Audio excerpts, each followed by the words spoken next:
Hello. Happy Friday. Oh, look at that puppy. Does it look like I'm staring at a tiny puppy?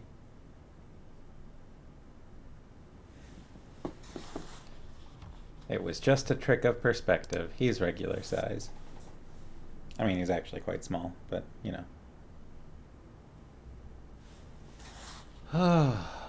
Is anybody actually here? I see Farmhouse.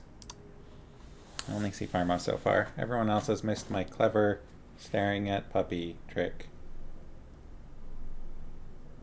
Did Farmhouse see my clever staring at puppy trick? I'll do it again. No, I'm looking too far down. I need to look a little more like here.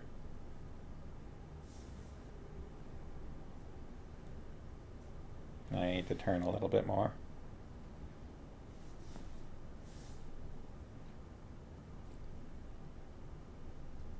Hello, Sharkies!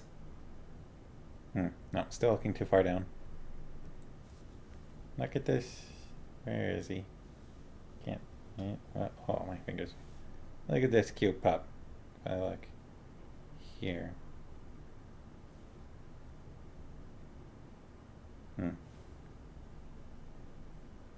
Howdy. Yeah, right there. Too low or too high. Right there.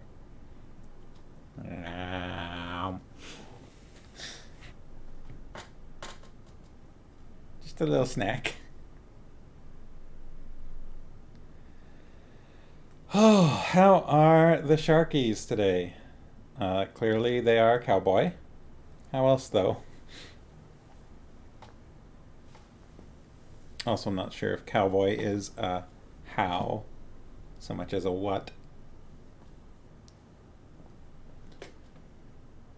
Oh, I'm a bit sore. Just took a couple of Tylenol, so hopefully that remedies that.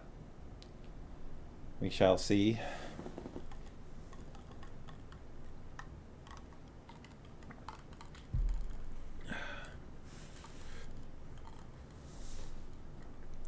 Been a long week, but now done. Both happy for Friday and Sunshine.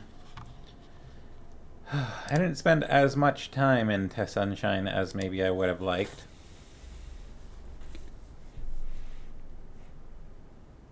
Kind of had some things to do, and then I was just really tired and sore today and just wasn't up for really going outside very much, unfortunately.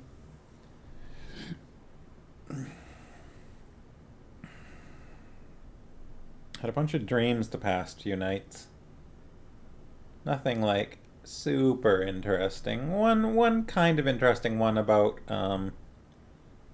needing to take over like an alchemist shop in a fantasy world, and but the shop was in terrible condition and like didn't have any supplies or anything, so I had to kind of improvise. And then I got some requests for like low grade healing potions, but I couldn't get a hold of any of the herbs needed to make those on short order, so I like improvised by grinding up a bunch of Advil and then mixing that with water and cherry crystals and then infusing it with magic, and that worked as a like improvised healing potion recipe and made low grade healing potions.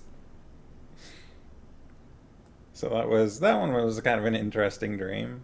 But last night I had this dream about going to a martial arts class, and it was kind of a mix of a couple of different schools I've gone to in the past.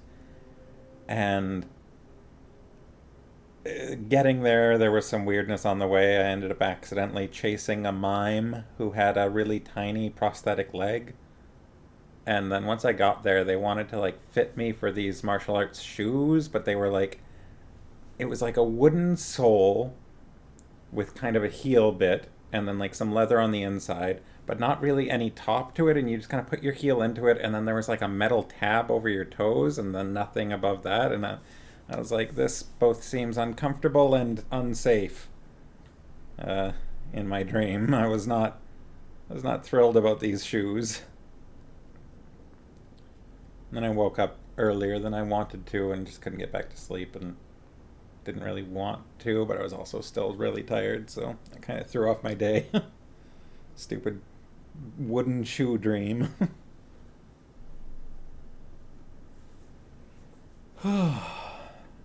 So, I think we can finish this book tonight. What do y'all think? We are on page 235 out of 262 pages. So that's what, 28 pages to read or something? 27? I think 27 pages. I might have seen last night you dreamt about real estate, which is weird. Oh, yes. You know what? That's funny because just like over the past couple of hours, Farmos and I have been talking about like, should we sell our house and move to like Langley or Maple Ridge?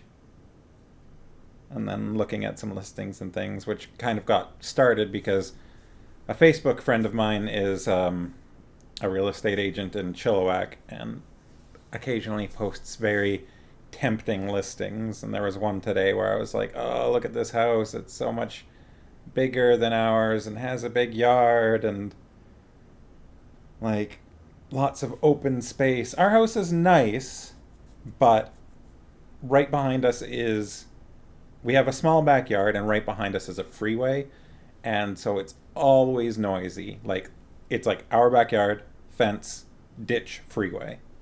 Um, so it's always noisy day and night, and I don't feel like I can comfortably hang out in my backyard because it's just too noisy for me. Um, oh, big puppy stretch. Look at that. Curly tail, and then lay back down. Um, so yeah, that's unfortunate because like on nice warm, like it's fine in the winter. I don't care that much in the winter, but on nice warm summer days, it would be very nice to just be able to go out to my backyard and read a book. And I just don't feel like I can do that at all here. I have to, and like even anywhere within walking distance is still at least a little noisy, if not as bad. Like I can walk away from the freeway, but it's still somewhat noisy, and so wouldn't mind living somewhere a little quieter.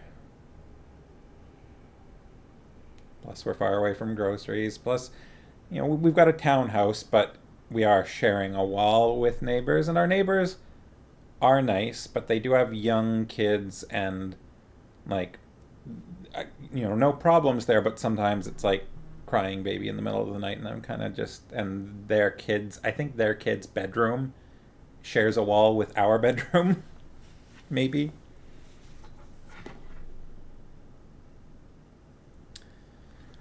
We certainly noticed a difference when we worked on our backyard and made it usable after the first year.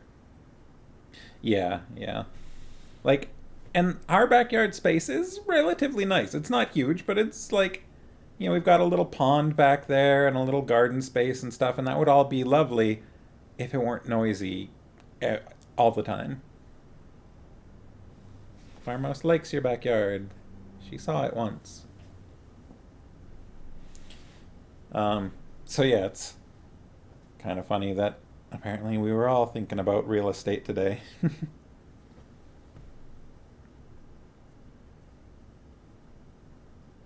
If you could hear another person who was talking next to you in our backyard, it would be great. Yeah, yeah.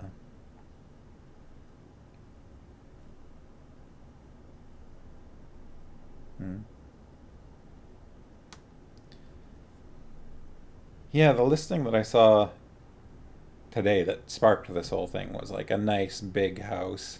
It was like, um, I think it was nearly 3,500 square feet or something, but just like really big open rooms and things, and then a decent sized backyard. It wasn't too fancy looking, but it looked like it was far enough away from any heavy traffic to be probably pretty quiet, but also like relatively close to the mall and things like that. So, but we don't want to move back to Chilliwack.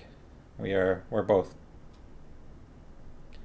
too dependent on being at least somewhat close to Vancouver, I think. Or, yeah. So we were thinking maybe like Langley or Maple Ridge might be a compromise.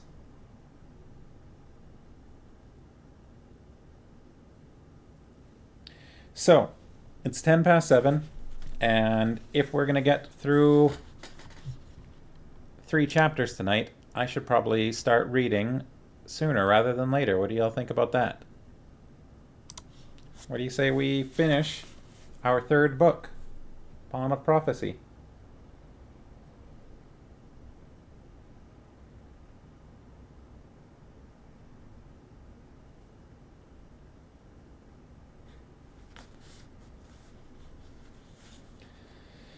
Sharkies need to be able to reasonably transit to Vancouver and have restaurants near you that are open at 11 on a weekday. Yeah, our area is okay for food delivery. Not so much for like, we can't walk to anywhere and like do stuff. We can't walk to get groceries. We can't really walk to go to a restaurant. Um, we can walk our dog around the neighborhood, but that's pretty much it.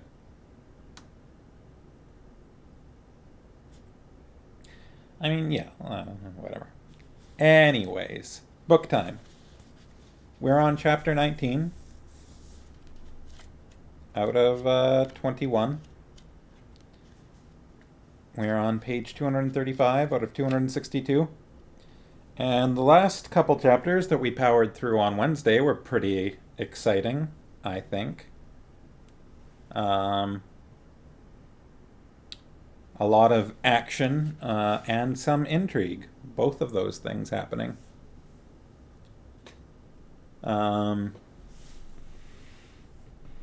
So, quick recap. After spying on the spy in the palace, Garion headed to Barak's quarters to recruit Barak in letting the kings know about what happened. Maybe he could have just gone straight for the audience, but then again, maybe not. There were guards outside, and Barak definitely got them past that. We learned some pretty disgusting details about Barak and his wife's relationship. Of course, we already knew that Cherak was not great for women necessarily. But, yeah. And then Garion revealed what he had learned, as much as he could reveal. And Barak and Merrill both took him to see the kings about it. Garion told everybody about the spy and the Earl of Yarvik, and I think it was Earl, right? And that there was a Murgo in Val Alorn, but he couldn't talk about the Murgo, and so Aunt Pole took his hand and put it at her hair and broke the mental link in his head, and then he was suddenly able to talk about Ashrak and tell everybody what he could. I want to go to that Malaysian restaurant again. Yeah. So after that, they decided they needed to comb the castle for the spy, and Garion got sent to go to his room to rest and think about as much as he could remember about Ashrak. But unbeknownst to everyone at that particular moment, there was more than just the spy in the palace. There was basically a small army. But luckily, due to Garion's resourcefulness or luck at being in the right place at the right time, or the wrong place at the wrong time, depending on how you look at it, they were somewhat more prepared than they might have been, and so a battle took place, and the insurrectionists were rooted out, and the Earl of Yarvik was brought before the kings to tell them all about what had taken place precisely. Aunt Paul saw to that. So he explained about, and we got a bit more information about, or a bit more detail about this red Angarak gold that we'd heard about before. I find that an interesting description. It's both gold, but also it's blood red. So I find that kind of strange. Like, how is it still gold at that point? I don't know. Like, it's because gold is a color by itself, right? Gold is its own thing, and you'd think if you take gold and then make it red, then it's kind of no longer really gold, is it? Unless it's got all of the same properties of gold except for a different color, I suppose. Or maybe it's just a thing where it's treated the same as gold. It is thought of as gold, even though it's maybe something different. Higher concentration of iron, say Sharkies. I'm not sure, and I'm not sure that that's ever really elaborated on any further. Just the Angaraks have this red gold, and I mean, I think it's probably also at least somewhat a magic thing, because everybody seems to agree that once you've got some of this gold, you want more. And the Angaraks know that, and they use it effectively in that, like, with that in mind. You can't make a coin out of pure gold in our world. They'd be mushy.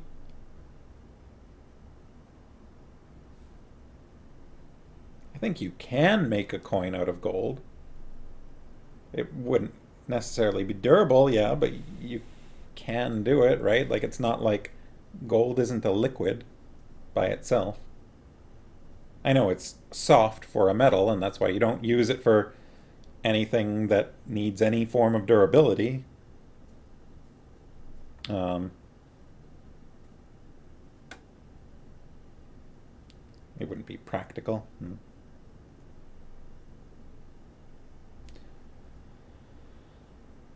So yeah, I think that roughly catches us up. Um, there are a lot of details about things like the whole story that the Earl of Yarvik told them and things like that. But and Garion had some frightening experiences. Oh yes, and of course where we left Garion, he was up in a little concealed hallway sort of space above the throne room, which, to be clear, this is a different room than the room that the kings were eavesdropped on in, because the kings were holding an audience not in the throne room because they wanted somewhere more private. So it's not that Garion found two different eavesdropping places for the same room. He found basically eavesdropping places for two different rooms. So apparently just nowhere in Valalorn's palace is private. You really, I don't know, or at least nowhere that the kings want to meet up in.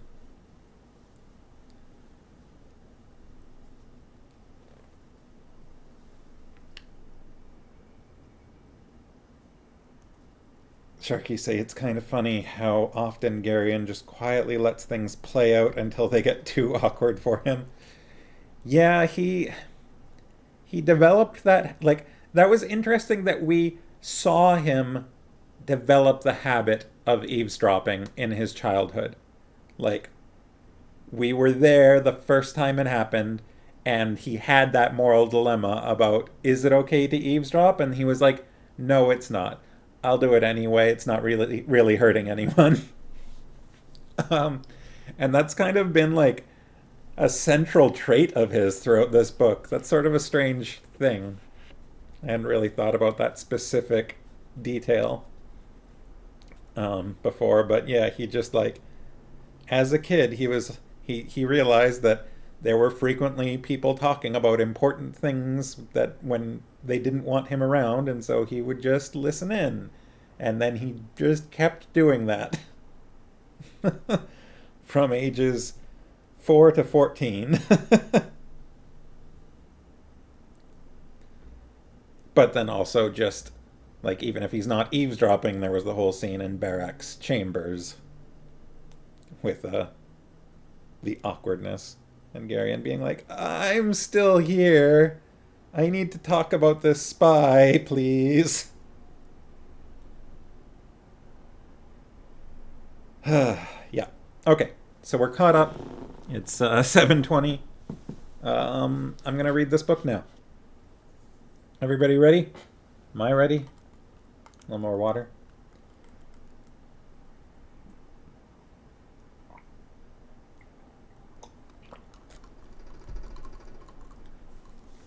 Because storytelling is a thirsty business, as Mr. Wolf said early on. Well, something similar to that effect anyways. All right. So the last lines of the previous chapter was Aunt Pole saying, all right, stay where you are. We'll think of a way to get you down. And Garion said, I hope so. Chapter 19. Well, it has to come out someplace, King Anheg said, squinting up toward the spot where Garion waited nervously, just picking up right where we left off. All he has to do is follow it. And walk directly into the arms of Asherak the Murgo? Aunt Pole asked. He's better off staying where he is. Asherak's fleeing for his life, Anheg said. He's nowhere in the palace. As I recall, he's not even supposed to be in the kingdom, she said pointedly. All right, Pole, Mr. Wolf said. He called up, Garion, which way does the passage run? It seems to go on toward the back of the hall where the thrones are, Garion answered. I can't tell for sure if it turns off or not. It's pretty dark up here. We'll pass you up a couple of torches, Wolf said. Set one at the spot where you are now, and then go on down the passage with the other. As long as you can see the first one, you'll be going in a straight line. Very clever, Silk said. I wish I were 7,000 years old so I could solve problems so easily. Wolf let that pass. I was thinking, look at Mr. Wolf being all practical and everything, and then Silk comes along and just, yeah, sass, says Farmhouse.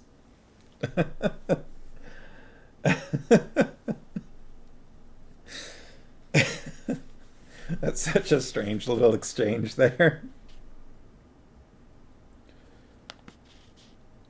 I still think the safest way would be to get some ladders and break a hole in the wall, Barak said. King Anheg looked pained. Couldn't we try Belgarath's suggestion first? He asked. Barak shrugged. You're the king. Thanks, Anheg said dryly. A warrior fetched a long pole, and 2 torches were passed up to Garion. If the line of the passageway holds straight, Anheg said, he should come out somewhere in the royal apartments. Interesting, King Rodar said with one raised eyebrow. It would be most enlightening to know if the passage led to the royal chambers or from them. It's entirely possible that the passageway is just some long-forgotten escape route, Anheg said in an injured tone. Our history, after all, hasn't been all that peaceful. There's no need to suspect the worst, is there? Of course not, King Rodar said blandly. No need at all. Farmo says Barak is very direct. Yeah, that's not always the best thing, it turns out. Garion set one of the torches beside the slot in the wall, and followed the dusty passageway, looking back often to be sure that the torch was still in plain sight. Eventually, he came to a narrow door which opened into the back of an empty closet. The closet was attached to a splendid-looking bedchamber, and outside there was a broad, well-lighted corridor. Several warriors were coming down the corridor, and Garion recognized Torvik the huntsman among them. "Here I am," he said, stepping out with a surge of relief. "You've been busy, haven't you?" Torvik said with a grin. "It wasn't my idea," Garion said. "Let's get you back to King Anheg," Torvik said. "The lady, your aunt, seems concerned about you." "She's angry with me, I suppose," Garion said, falling into step beside the broad-shouldered man. "More than likely," Torvik said. "Women are almost always angry with us for one reason or another. It's one of the things you'll have to get used to as you get older." Wow, Torvik. All right, let's wait for the comments. Any moment now. There it is. Torvik, if that's your experience, maybe women isn't the common denominator here, says Farmhouse. The Sharkies say, women don't like misogyny. What's with that?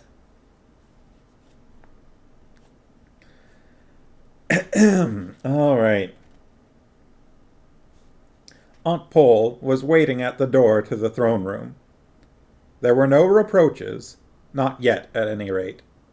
For one brief moment, she clasped him fiercely to her, and then looked at him gravely. "We've been waiting for you, dear," she said, almost calmly, and then she led him to where the others waited. "In my grandmother's quarters, you say?" Anheg was saying to Torvik. "What an astonishing thing! I remember her as a crotchety old lady who walked with a cane." "No one's born old, Anheg," King Rodar said with a sly look.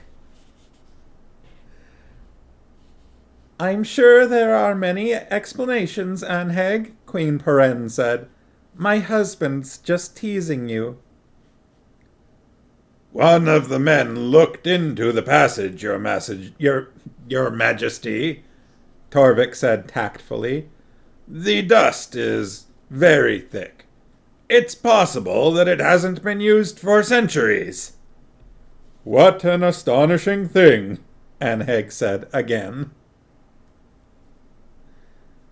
Sharkies ask, is Anheg suggesting his grandma had secret trysts?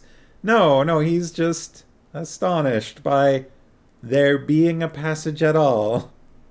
I think Rodar's suggesting that Anheg's grandma had secret trysts.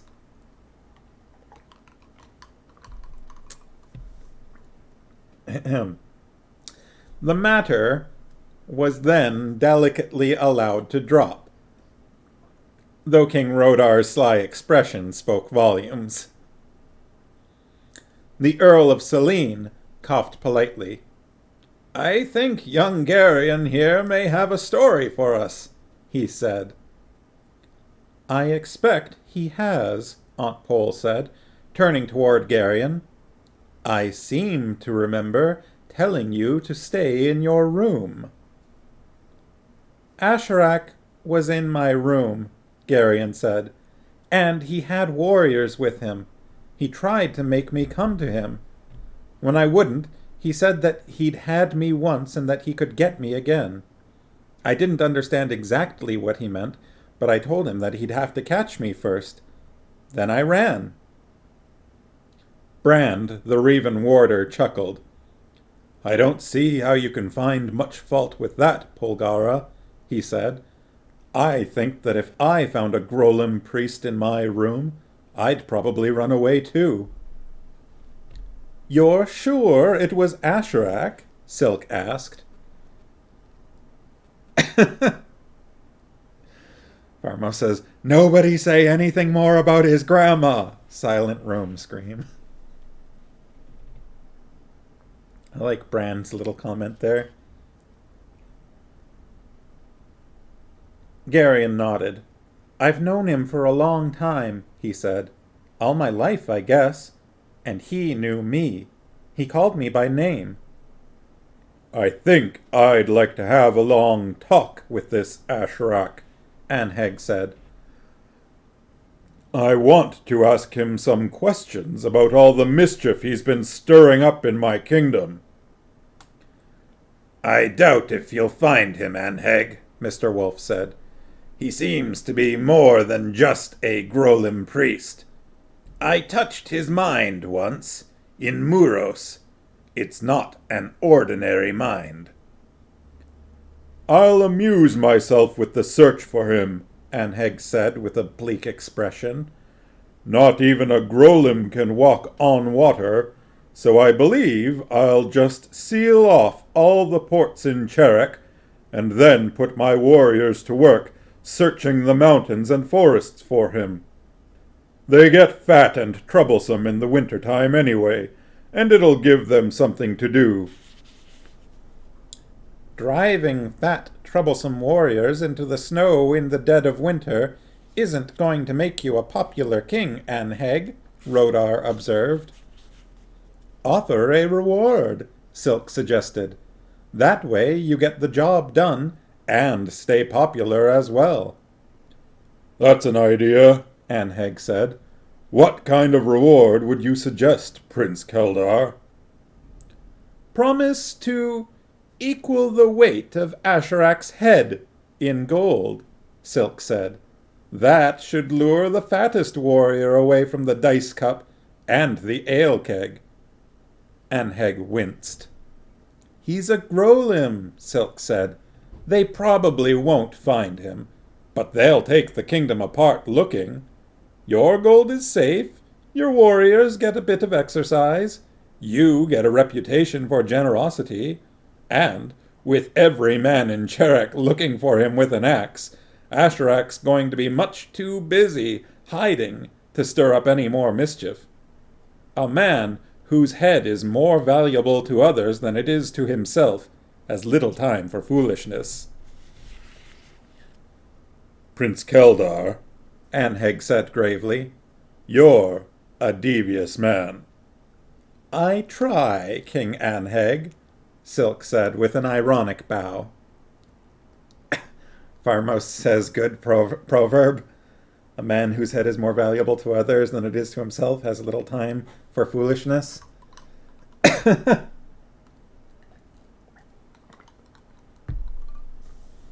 Like I always say, if you want to avoid getting into trouble, get a bounty placed on you.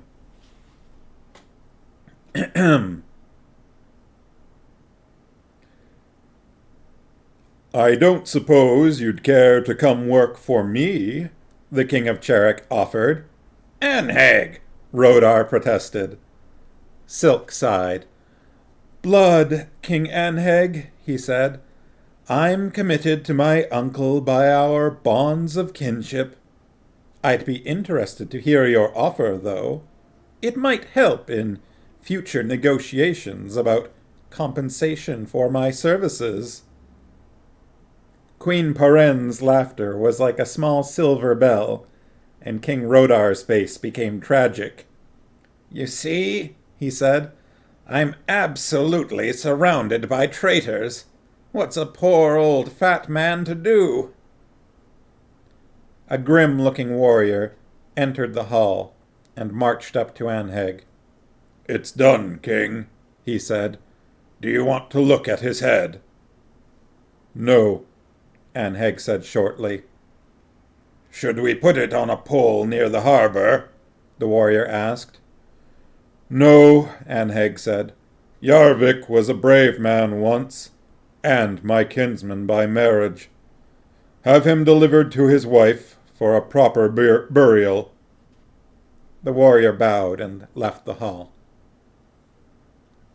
Sharkies say, "You always say that?" Yeah, I say it all the time. I've said it here at least 3 times in the past. If you want to stay out of mischief, Get a bounty put on you. I'm sure I've said that at least 4 times in the past on this stream. 5 times probably. I say it all the time. Yeah.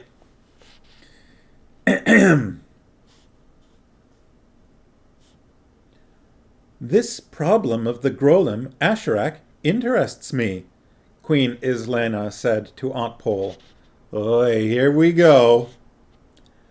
Might we not, between us, Lady Polgara, devise a way to locate him?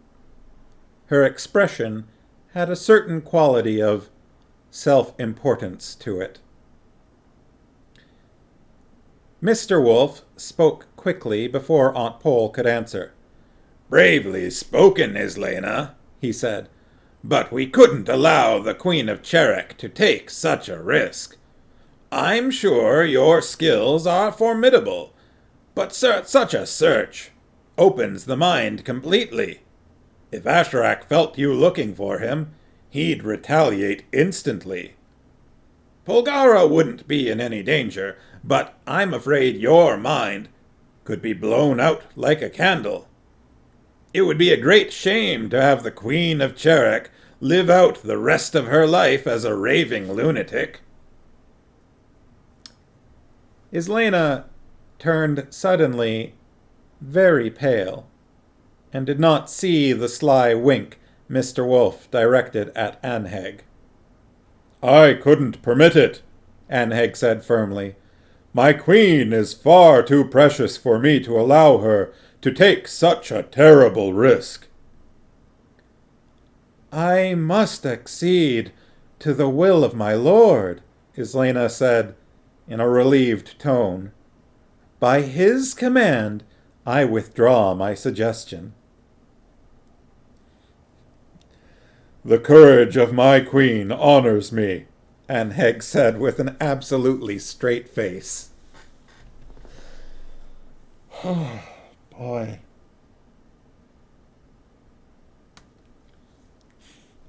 Pharma says, oh darn, I can't do that terribly dangerous thing. Drat, I definitely would, but the king said no, so sorry guys.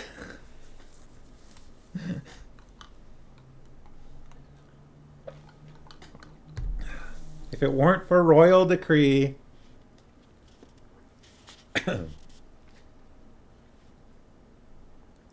Islena bowed and backed away rather quickly.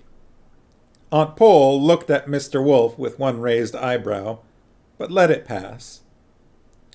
Wolf's expression became more serious as he rose from the chair in which he had been sitting. I think that the time has come to make some decisions, he said. Things are beginning to move too fast for any more delay. He looked at Anheg.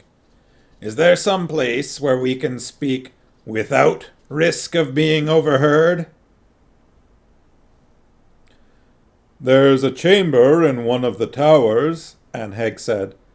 I thought about it before our first meeting, but... He paused and looked at Chohag. You shouldn't have let it concern you, Chohag said.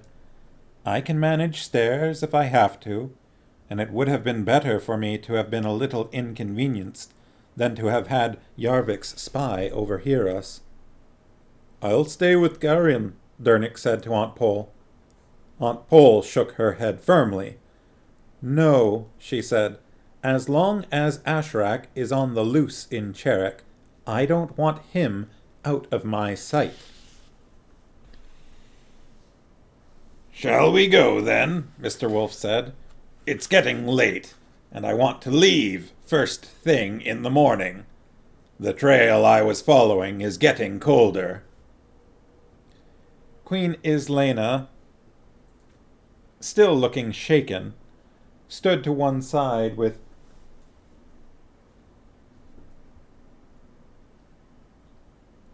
small break. Arma says, plus that boy would somehow find his way into the conversation anyway. Yeah. The Look at him go.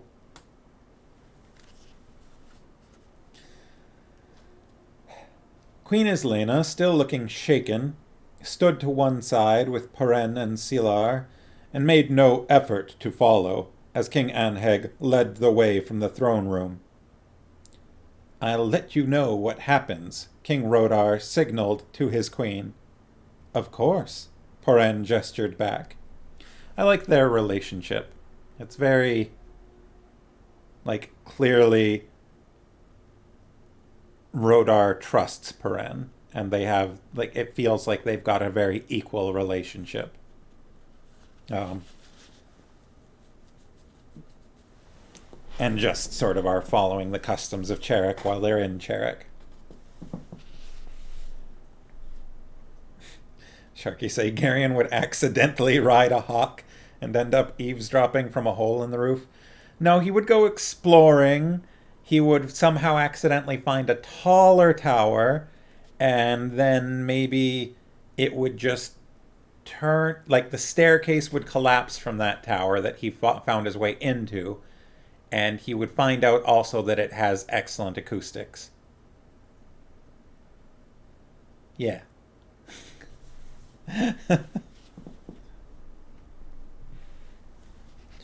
Or he would just be wandering through a courtyard below and find out that the courtyard has excellent acoustics.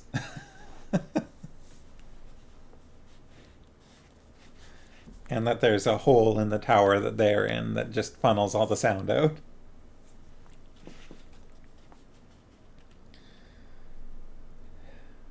Alright. "I'll let you know what happens," King Rodar signaled to his queen. "Of course," Paren gestured back. Her face was placid, but the snap of her fingers as they spoke betrayed her irritability. "Calmly, child." It's a little weird. Rodar's fingers told her, "We're guests here and have to obey local customs." "Whatever my lord commands," she replied with a tilt of her hands that spoke whole volumes of sarcasm. Farmouse says it's one of those she would make Silk really happy, but she's already happy with her current husband. Refreshing change from the usual, she's great and one of our characters likes her and her husband is a jerk situation. Yeah. The typical, a main character, is in love with her, and so therefore she's in an abusive relationship currently that, she needs to escape from. Alright. With Hetar's help, King Chohag managed the stairs, although his progress was painfully slow. "I apologize for all this," he puffed, stopping halfway up to catch his breath. "It's as tiresome for me as it is for you." King Anheg posted guards at the foot of the stairs, then came up and closed the heavy door behind him. "Light the fire, cousin," he said to Barak. "We might as well be comfortable." Barak nodded and put a torch to the wood in the fireplace. The chamber was round and not too spacious, but there was adequate room for them all and chairs and benches to sit on. Mr. Wolf stood at one of the windows, looking down at the twinkling lights of Valalorn below. "I've always been fond of towers," he said, almost to himself. "My master lived in one like this, and I enjoyed the time I spent there." "I'd give my life to have known Aldur," Chohag said softly. "Was he really surrounded by light, as some say?" "He seemed quite ordinary to me," Mr. Wolf said. "I lived with him for 5 years before I even knew who he was." "Was he really as wise as we're told?" Anheg asked. "Probably wiser," Wolf said. "I was a wild and errant boy when he found me, dying in a snowstorm outside his tower. He managed to tame me, though it took him several 100 years to do it." He turned from the window with a deep sigh. "To work, then," he said. Where will you go to take up the search? King Fulrak asked. Kamar, Wolf said. I found the trail there. I think it led down into Arendia. We'll send warriors with you, Anheg said. After what's happened here, it looks like the Grolims may try to stop you. To business. No, Wolf said firmly. Warriors are useless in dealing with the Grolims. I can't move with an army underfoot, and I won't have time to explain to the king of Arendia why I'm invading his kingdom with a horde of troops at my back. It takes even longer to explain things to Arends than it does It takes even longer to explain things to Arends than it does to Alorns. I don't know why that was a tongue twister for me. Impossible as that sounds. Don't be uncivil, Father, Aunt Pole said. It's their world, too, and they're concerned. You wouldn't necessarily need an army, Belgarath, King Rodar said, but wouldn't it be prudent to take along a few good men? There's very little that Polgara and I can't deal with by ourselves, Wolf said, and Silk, Barak, and Durnik are along to deal with more mundane problems. The smaller our group, the less attention we'll attract. He turned to Chohag. As long as we're on the subject, though, I'd like to have your son Hetar with us. We're likely to need his rather specialized talents. Impossible, Hetar said flatly. I have to remain with my father. No, Chohag. No, Hetar, Chohag said. I don't intend for you to live out your life as a cripple's legs. I've never felt any restriction in serving you, Father, Hetar said. There are plenty of others with the same talents I have. Let the Ancient One choose another. How many Shardarim are there among the Algars? Mr. Wolf asked gravely. Hetar looked at him sharply as if trying to tell him something with his eyes. King Chohag drew in his breath sharply. Hetar, he asked, is this true? Hetar shrugged. It may be, Father, he said. I didn't think it was important. Chohag looked at Mr. Wolf. Wolf nodded. It's true, he said. I knew it the first time I saw him. He's a Shadar. He had to find out for himself, though. Chohag's eyes suddenly brimmed with tears. My son, he said proudly, pulling Hetar into a rough embrace. It's no great thing, Father, Hetar said quietly, as if suddenly embarrassed. What are they talking about? Garion whispered to Silk. It's something the Algars take very seriously, Silk said softly. They think that there are some people who can talk to horses with their thoughts alone. They call these people Shadarim, clan chiefs of the horses. It's very rare, maybe only 2 or 3 in a whole generation. It's instant nobility for any Algar who has it. Chohag's going to explode with pride when he gets back to Algaria. Is it that important? Garion asked. Silk shrugged. The Algars seem to think so, he said. All the clans gather at the stronghold when they find a new Shadar. The whole nation celebrates for 6 weeks. There are all kinds of gifts. Hetar'll be a rich man if he chooses to accept them. He may not. He's a strange man. You must go, Chohag said to Hetar. The pride of the pride of Algaria goes with you. Your duty is clear.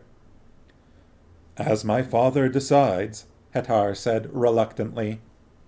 Can you hear the difference between the 2 voices? I'm trying to have them sound similar, but still at least a little bit distinct. Sharky say, Garion says what we're all thinking. When you consider that the entire Algar society is built around horses, then being able to speak to them mentally is probably a big deal to them. You must go, said Chohag. I'll take the slide down the tower. Whee!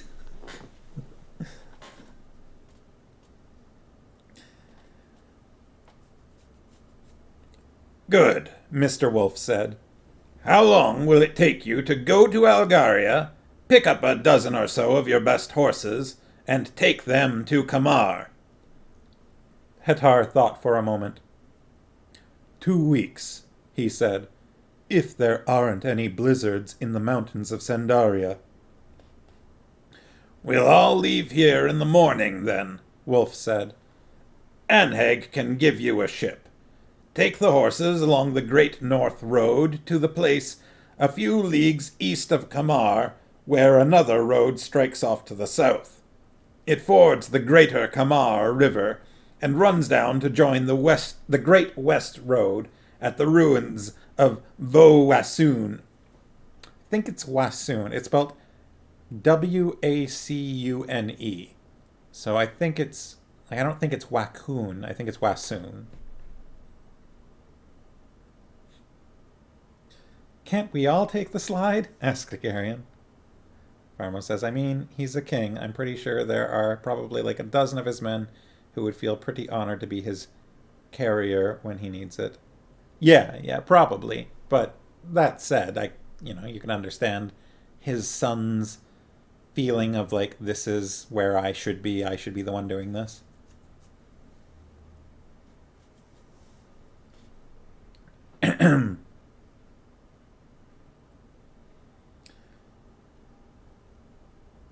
It fords the Greater Kamar River and runs down to join the Great West Road at the ruins of Vo-Wassoon in northern Arendia.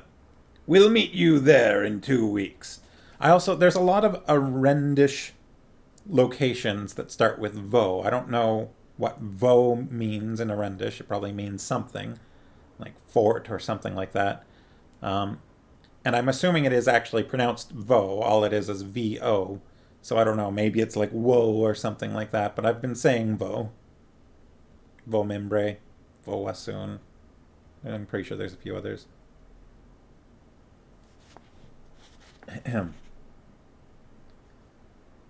We'll meet you there in 2 weeks.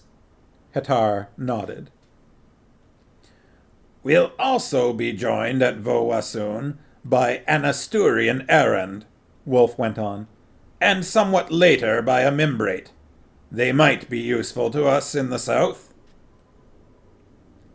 And will also fulfill the prophecies, Anheg said cryptically. Wolf shrugged, his bright blue eyes twinkling suddenly. I don't object to fulfilling prophecies, he said, as long as it doesn't inconvenience me too much. Is there anything we can do to help in the search? Brand asked. You'll have enough to do, Wolf said. No matter how our search turns out, it's obvious that the Angaraks are getting ready for some kind of major action. If we're successful, they might hesitate, but Angaraks don't think the way we do. Even after what happened at Vo-Mimbre, they may decide to risk an all-out attack on the west. Hey, it's slightly stupid bear. Hey, how are you doing? Should I just call you Bear? Is there something else I should call you? I'd love a Clue-esque style house. I'm talking about the slides. Sharky say, absolutely. We stayed with a friend once whose house had both secret passageways and an outside zipline. Wow. Your friend sounds very successful. Just, I don't know about how the rest of their life's going or anything like that, but if they've got a house with the secret passageways and a zipline, I think they're doing all right. Bear or Sly is just fine? All right. Ah, sly. I gotcha. Pharma says, yes, secret passageways and secret rooms. I remember when I was younger, in the earlier days of the internet, researching how much it would cost to build my own castle so that I could have secret passageways in it. Sharky say, the friend lived with family. It was the house his parents and grandparents built. Oh, I feel like that says a little something about that family in general. So, Bear, we're closing in on the very end of this book. I hope you don't mind that you've come in just at the tail end of Pawn of Prophecy. It's book 1 out of 5, so we're not at the end of the story, just this particular book. We're probably going to finish it tonight.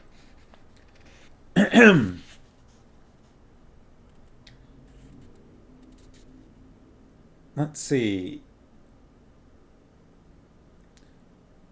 Even after what happened at Vaumimbre, they may decide to risk an all-out attack on the West. It could be that they're responding to prophecies of their own that we don't know anything about. In any event, I think you should be ready for something fairly major from them. You'll need to make preparations. Anheg grinned wolfishly. We've been preparing for them for 5,000 years, he said.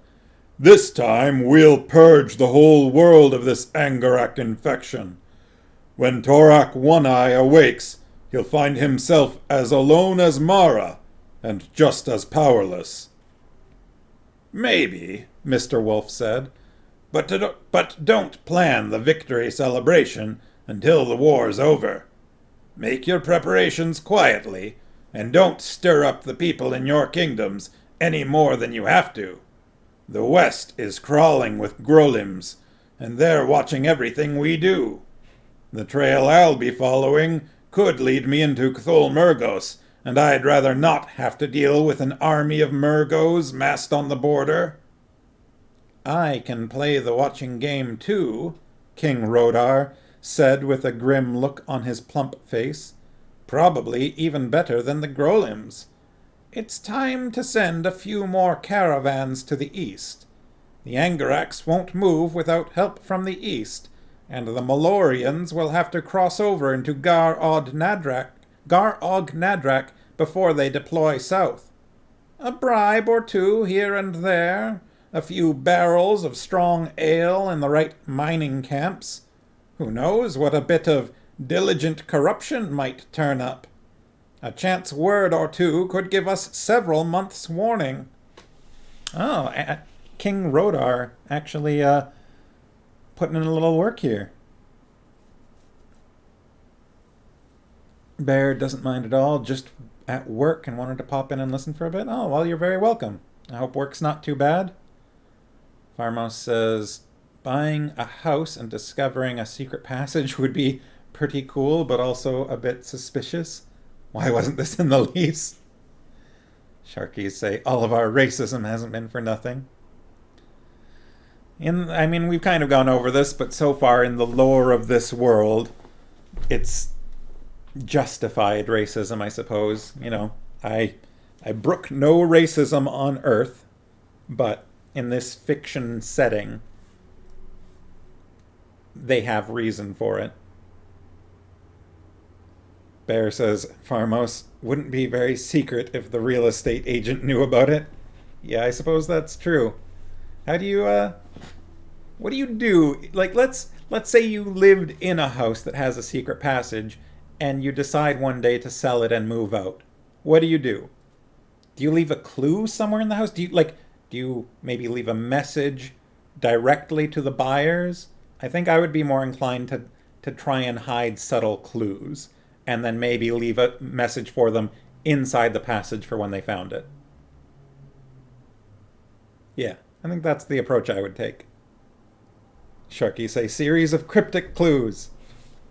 But you gotta be subtle about it. You don't want to just leave blatant clues. You want it to be like they find something and they go, that's strange. But then also you run the risk of them either never finding the clues, or finding them, thinking nothing of it, and cleaning it up, and then selling the place to someone who has no clues. That would be the worst outcome. Bear says, clues and hints. Yeah, leave a little reward inside for them. Yeah, yeah. Just, what if you ended up selling the place to someone that, like, I don't know, you... In my experience with real estate, you really don't have any contact with the other person involved in the transaction. The real estate agents deal with each other, and you really never meet the previous owners. So you don't really know who you're selling to. You don't know if they're going to be clever or not. And leave a note inside asking them to do the same for the next homeowner. I mean, you might. I would hope that if they found the thing themselves, then they would then be inclined on their own to do so. I don't know. Pharma says, like in the way the tiles are laid, paint color choices, heat activated fireplace tile messages. I don't know. That's a little more permanent than I think I would be inclined for. You don't want to actually mess with the house for them. Just a little something hidden, like maybe one of the what's this thing called, the floorboard thing here. Maybe like that's slightly out of place, and then there's a little message scratched in behind it or something, or an arrow scratched in behind it that points to something else. Bear says, a mystery is the foot. Anyways, let's get back to the book. I want to finish this tonight. Alright, where was I? King Rodar. King Rodar can play the watching game too. Let's see. Who knows what a bit of diligent corruption might turn up? A chance word or two could give us several months' warning. If they're planning anything major, the Thulls will be building supply dumps along the eastern escarpment, Chohag said.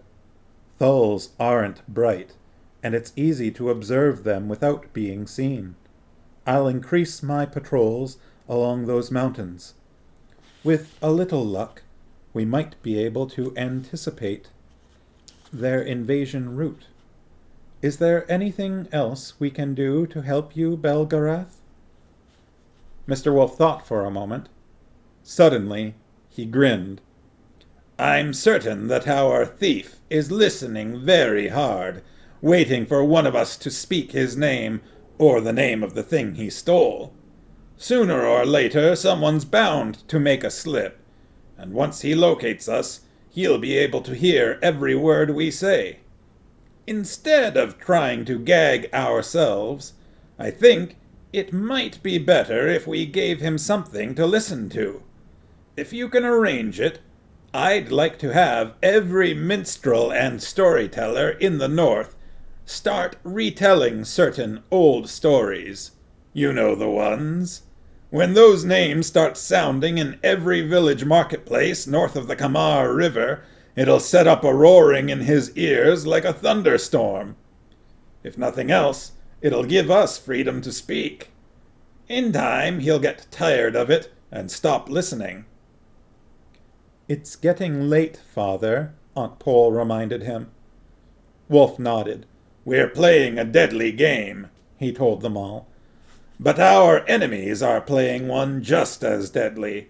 Their danger's as great as ours, and right now, no one can predict what will finally happen. Make your preparations, and send out men you can trust to keep watch. Be patient, and don't do anything rash. That could be more dangerous than anything else right now. At the moment, Polgara and I are the only ones who can act. You're going to have to trust us. I know that sometimes some of the things we've done have seemed a bit strange, but there are reasons for what we do. Please, don't interfere again. I'll get word to you now and then about our progress. If I need you to do anything else, I'll let you know. All right? The kings nodded gravely, and everyone rose to his feet. That's a strange use of pronoun there. Everyone rose to his feet. I suppose, except for Polgara, they're all male, and if she was already standing, then it would be accurate. I do like that line that Mr. Wolf has here about we are playing a deadly game, but so are they. Our enemies are also playing like just as deadly a game.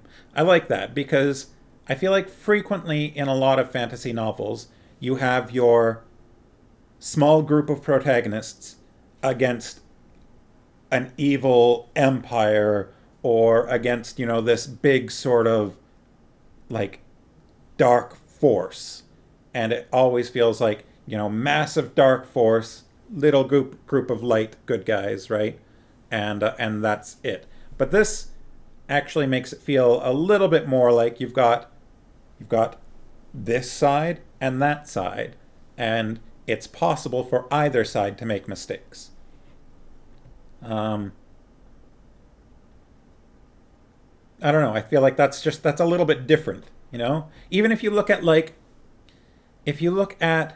The Hobbit, or not The Hobbit, maybe Lord of the Rings. If you look at Lord of the Rings, you've got the forces of good, and there's quite a lot of them, but somehow it still feels like, despite all of that, the forces of evil feel so much larger for some reason, and the forces of good are only willing to send the Fellowship of the Ring. They're only this little group, and so you've got little group, which is a little bit of what's happening here, but it's like here the little group has a big force behind them. In the Lord of the Rings, it didn't really feel that way until it came time for the big battles.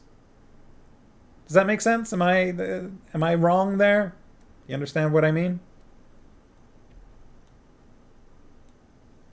Sharky's read a news article in the local paper or something of a family that bought a house, tore up the bathroom to remodel, and in the process found notes in the walls left by the previous owners when they had done a renovation, saying hello. Looks like you don't. Oh yeah, I've seen stories like that in the past. Farmo says the same thing. Sharky say more likely using a male pronoun. It's just that pronoun bit felt a little weird. Everyone rose to his feet rather than their feet. Would have, like, everyone rose to their feet just as a plural feels more natural to me. But if Polgara was already standing, which she may have been, I don't remember if it actually mentioned, but I could, she seems like the type to not have taken a seat. Then I could imagine, then that would be accurate in that case. Yeah, because none of the queens were here. So if Polgara were standing, then everyone rose to his feet would be accurate. But even despite that, I feel like their feet feels more natural to me. Sharky say, instead of a David and Goliath story, it's more a Cold War with high tension and espionage. Yeah, that's accurate, yeah. Bear says, I get you. It makes it feel like it's a legit fair fight. Yeah. Well, and I like him saying, they know they're in a deadly game here and that they can make mistakes. Because I think it makes it feel like both sides are then kind of competent too. Yeah. It's a pretty small detail, but each side is aware that there's a lot at stake here, and we need to tread carefully. All right. Everyone rose to his feet. Anheg stepped over to Mr. Wolf. Could you come to my study in an hour or so, Belgarath? He said quietly. I'd like to have a few words with you and Polgara before your departure. If you wish, Anheg, Mr. Wolf said. Come along, Garion, Aunt Pole said. We have packing to take care of. Garion, a little awed by the solemnity of the discussions, rose quietly and followed her to the door. And that's the end of chapter 19. All right, we're on to the second last chapter, the penultimate chapter, everyone. Bear says, they both know the risk of war but understand the gamble. Yeah. All right, page 245 out of 262. Chapter 20. Oh, chapter 20. Sharky's like that word, penultimate. Yeah, it's a good one. I think the only downside to the word is once you know the word, you feel the urge to use it whenever it's applicable, and then you feel you kind of sound like a little snotty, right? Like it penultimate, like it's a good word, it's the right word to use for, but it also is like you could just say second last, um, right? Like the only real reason to say penultimate is to use the word penultimate. Like one of your favorite words, verisimilitude. I feel like that's one of those words that I don't know if I just said it correctly. Like I've read it lots, but I don't know if I've ever used it in a sentence before. Verisimilitude? Versimil. Is it? Is there an I? Is it verisimilitude? See, that's the. Now that I'm saying it, I feel like in my head I've always read it as verisimilitude, but is it just verisimilitude? Verisimilitude. Verisimilitude. Yeah, that proves my what I was just saying. I've never used it out loud because I've always, I think, just read it wrong. I've always mixed around an I in there or something. Verisimilitude. Verisimilitude. Maybe I've heard it once a long time ago. Verisimilitude. Marmo says penultimate seems more accurate than second last. Well, yeah, I mean, it is. It's the right word to use in that situation. I guess penultimate is less like second last and more like almost done, kind of like almost final. I don't know. Like that's basic. That would be more what it translates to, right? It would be like, uh, like near final or something. Bear says author just went out of their way to find unique words. Well, I mean wasn't even out of the book. That was just me rambling. Pharma says literally, I think it is like the one before final. Yeah. Okay. Chapter 20. King Anheg's study was a large, cluttered room high in a square tower. Books bound in heavy leather lay everywhere, and strange devices with gears and pulleys and tiny brass chains sat on tables and stands. Intricately drawn maps with beautiful illuminations were pinned up on the walls, and the floor was littered with scraps of parchment covered with tiny writing. Excuse me. King Anheg, his coarse black hair hanging in his eyes, sat at a slanted table in the soft glow of a pair of candles, studying a large book written on thin sheets of crackling parchment. I feel like this is the first time we've kind of gotten this description of King Anheg. Prior to now, he was basically king of the Chereks, and so I feel like you kind of assume certain things because we've seen Chereks, big burly warriors, and King Anheg has been described as being a large guy, but the Chereks, I mean, Barak has shown signs of being clever, more clever than he lets on, right? From time to time, more clever and maybe a little more sophisticated. Not always, but occasionally. But this is the first sort of, we've got this king of the Chereks, but he's up in this tower with devices and books and, things like that. And I feel like that's an interesting twist. Not necessarily the stereotype that you would expect comparing him to the rest of the Chereks. And then you would think, well, if he's king of the Chereks, then maybe he's like the most Cherek. But this is a little different than the rest so far. Sharky say he's not King Jock. Yeah, which is what you might expect. I mean, even with he was jealous of Barak going boar hunting before, right?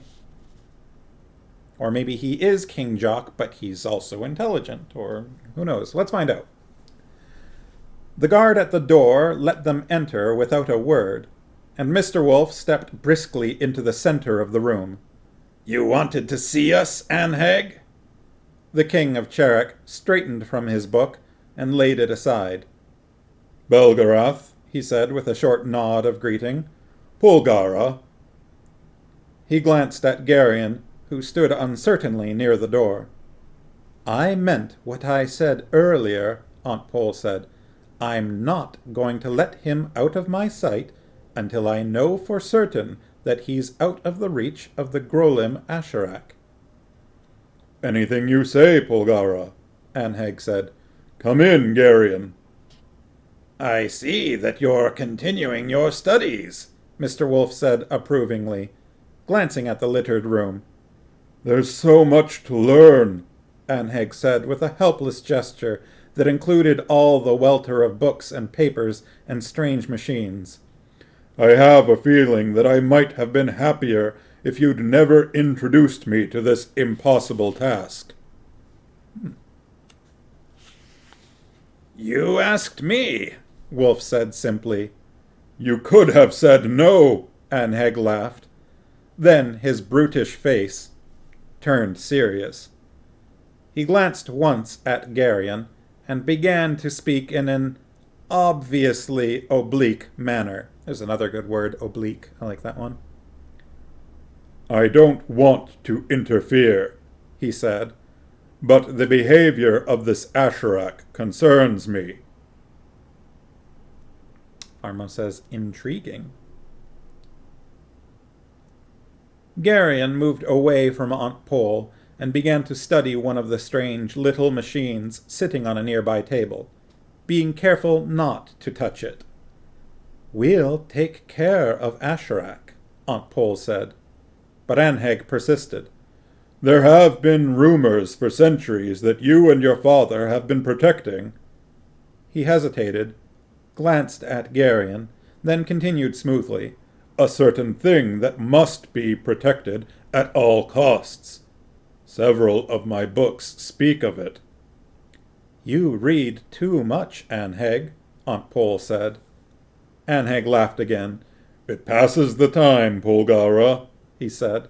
"The alternative is drinking with my earls, and my stomach's getting a little delicate for that. And my ears as well. Have you any idea how much noise a hall full of drunk Chereks can make? My books don't shout or boast, and they don't fall down or slide under the tables and snore. They're much better company, really." "Foolishness," Aunt Pole said. Interesting, huh? This is not the first time we've encountered this attitude from Aunt Pole. We haven't seen it directly before, but when Garion was young, she never taught him how to read, and Mr. Wolf took exception to that. He said that she had been neglecting her duty. And here we are again saying that, she doesn't really care for Anheg's reading. That's an interesting kind of detail. And quite a large space in between it coming up. What you learning there, Anheg? Bear says, "Reading is nice, Anheg, but I like the alternative as well." The drinking and yelling and sleeping under the table. Yeah, on occasion. It's not a frequent activity of mine, but there are instances. Pharma says, "Why not both?" I haven't had any. Have I had an? Maybe at New Year's. At New Year's, did I have an alcoholic drink? I think I may have. It didn't mention it. Sharky's. Or is she deflecting? She doesn't want Garion reading stories that might have him put two and two together.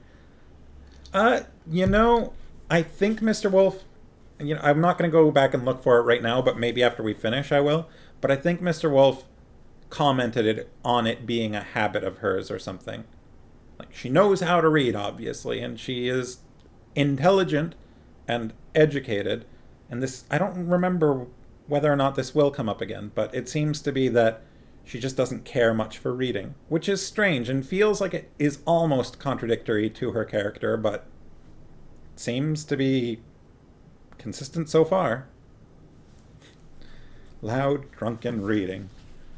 I think I'll avoid that on the stream. We're all foolish at one time or another, Anheg said philosophically. Kind of. But let's go back to this other matter. If those rumors I mentioned are true, aren't you taking some serious risks? Your search is likely to be very dangerous. No place is really safe, Mr. Wolf said. Why take chances you don't have to? Anheg asked. Asherak isn't the only Grolem in the world, you know. I can see why they call you Anheg the Sly, Wolf said with a smile. Wouldn't it be safer to leave this certain thing in my care until you return? Anheg suggested. We've already found that not even Val Alorn is safe from the Grolems, Anheg, Aunt Pole said firmly. The mines of Thol Murgos and Garog Nadrak are endless, and the Grolems have more gold at their disposal than you could even imagine.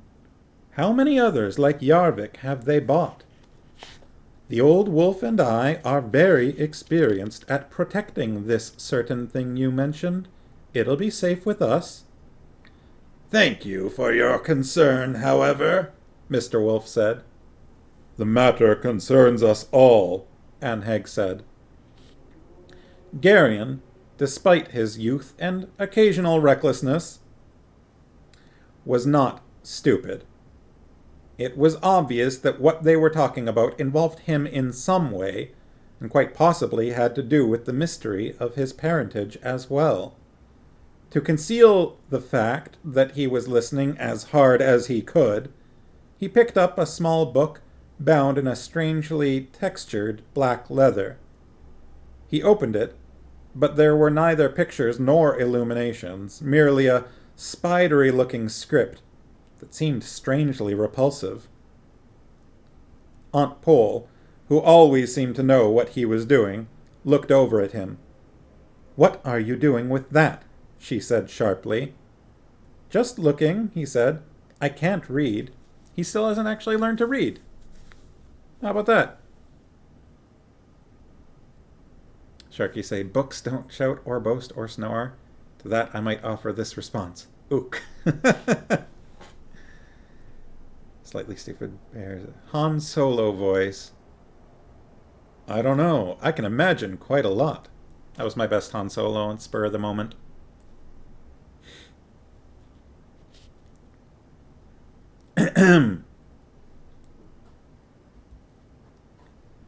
Put it down immediately, she told him.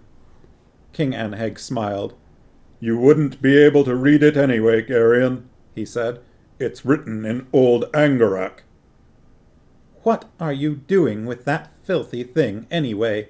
Aunt Pole asked Anheg. You, of all people, should know that it's forbidden. It's only a book, Pole, Mr. Wolf said. It doesn't have any power unless it's permitted to. Besides, Anheg said, rubbing thoughtfully at the side of his face, the book gives us clues to the mind of our enemy. That's always a good thing to know. You can't know Torak's mind, Aunt Pole said, and it's dangerous to open yourself to him. He can poison you without your even knowing what's happening. I don't think there's any danger of that, Pole, Wolf said. Anheg's mind is well trained enough to avoid the traps in Torak's book. They're pretty obvious, after all. Anheg looked across the room at Garion and beckoned to him. Garion crossed and stood in front of the King of Cherek. You're an observant young man, Garion, Anheg said gravely. You've done me a great service today, and you can call on me at any time for service in return. Know that Anheg of Cherek is your friend. He extended his right hand, and Garion took it in his own without thinking. King Anheg's eyes grew suddenly wide, and his face paled slightly. He turned Garion's hand over and looked down at the silvery mark on the boy's palm. Then Aunt Pole's hands were also there, firmly closing Garion's fingers and removing him from Anheg's grip. "It's true, then," Anheg said softly. "Enough," Aunt Pole said. "Don't confuse the boy." Her hands were still firmly holding Garion's. "Come along, dear," she said. "It's time to finish packing." And she turned and led him from the room. Garion's mind was racing. What was there about the mark on his hand that had so startled Anheg? The birthmark, he knew, was hereditary. Aunt Pole had once told him that his father's hand had had the same mark. But why would that be of interest to Anheg? It had gone too far. His need to know became almost unbearable. He had to know about his parents, about Aunt Pole, about all of it. If the answers hurt, then they'd just have to hurt. At least he would know. The next morning was clear, and they left the palace for the harbor quite early. They all gathered in the courtyard where the sleighs waited. "There's no need for you to come out in the cold like this, Merrill," Barak told his fur-robed wife as she mounted the sleigh beside him. "I have a duty to see my lord safely to his ship," she replied with an arrogant lift of her chin. Barak sighed. "Whatever you wish," he said. I got his voice slightly wrong before. With King Anheg and Queen Islena in the lead, the sleighs whirled out of the courtyard and into the snowy streets. The sun was very bright, and the air was crisp. Garion rode silently with Silk and Hetar. "Why so quiet, Garion?" Silk asked. "A lot of things have happened here that I don't understand," Garion said. "No one can understand everything," Hetar said, rather sententiously. Sententiously. Rather sententiously.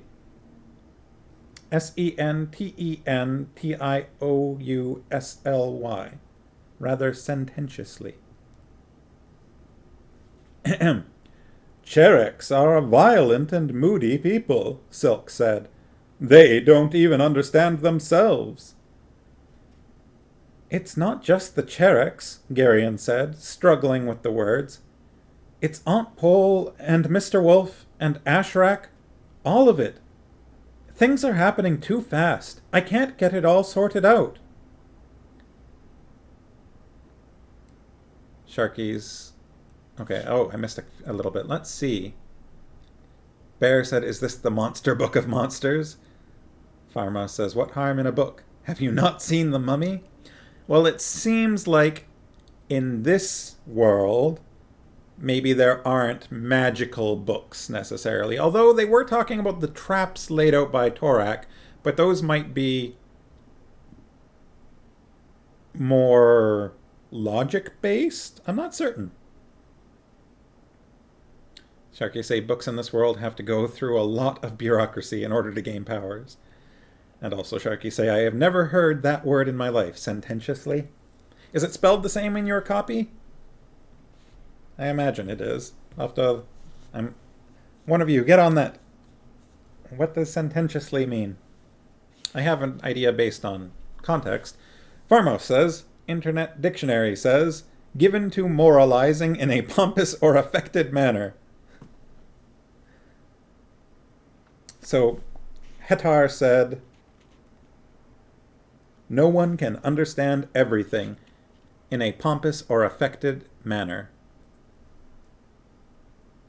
All right. Bear says, "Unique word indeed." Sententiously, I believe. I'm not actually looking at it. Sententiously. Sententiously. Yeah. Okay. All right. Okay, so Garion was saying he can't get it all sorted out. Events are like horses, Hitar told him. Sometimes they run away.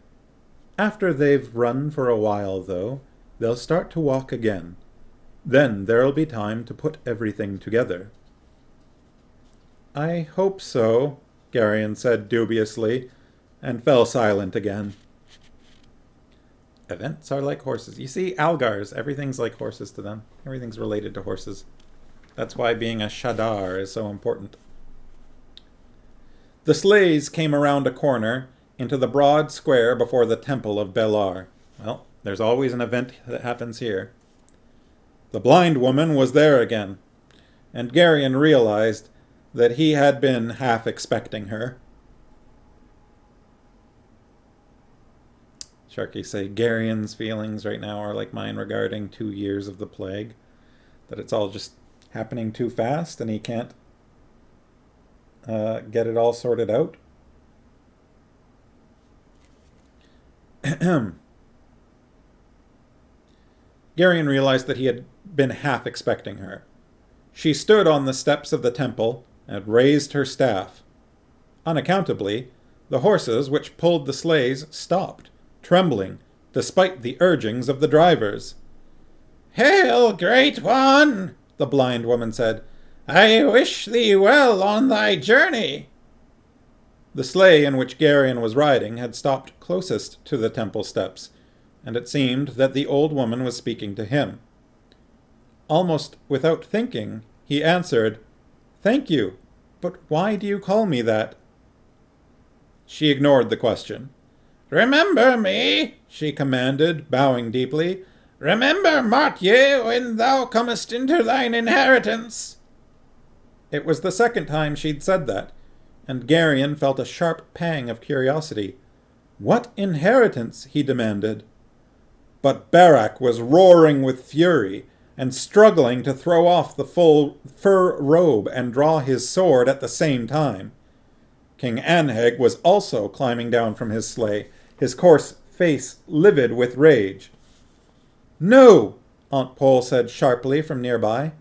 "I'll tend to this." She stood up. "Hear me, witch woman," she said in a clear voice, casting back the hood of her cloak.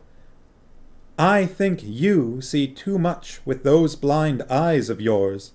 I'm going to do you a favor, so that you'll no longer be troubled by the darkness and these disturbing visions which grow out of it." "Strike me down, if it please thee, Polgara," the old woman said. "I see what I see." "I won't strike you, Martye," Aunt Pole said. "I'm going to give you a gift instead." She raised her hand in a brief and curious gesture. Garion saw it happen quite plainly, so there was no way that he could later persuade himself that it had all been some trick of the eye. He was looking directly at Martye's face and saw the white film drain down off her eyes, like milk draining down the inside of a glass. The old woman stood frozen to the spot as the bright blue of her eyes emerged from the film which had covered them. And then she screamed. She held up her hands, looked at them, and screamed again. There was in her scream a wrenching note of indescribable loss.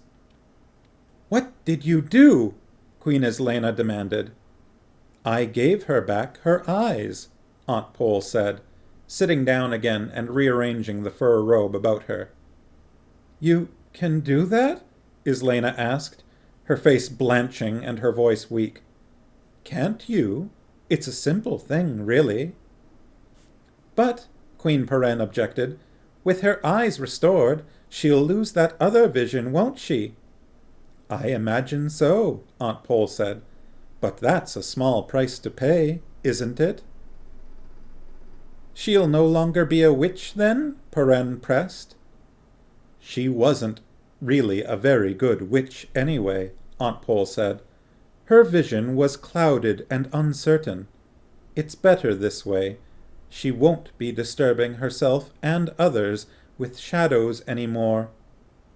She looked at King Anheg, who sat frozen with awe beside his half-fainting queen. "Shall we continue?" she asked calmly. "Our ship is waiting."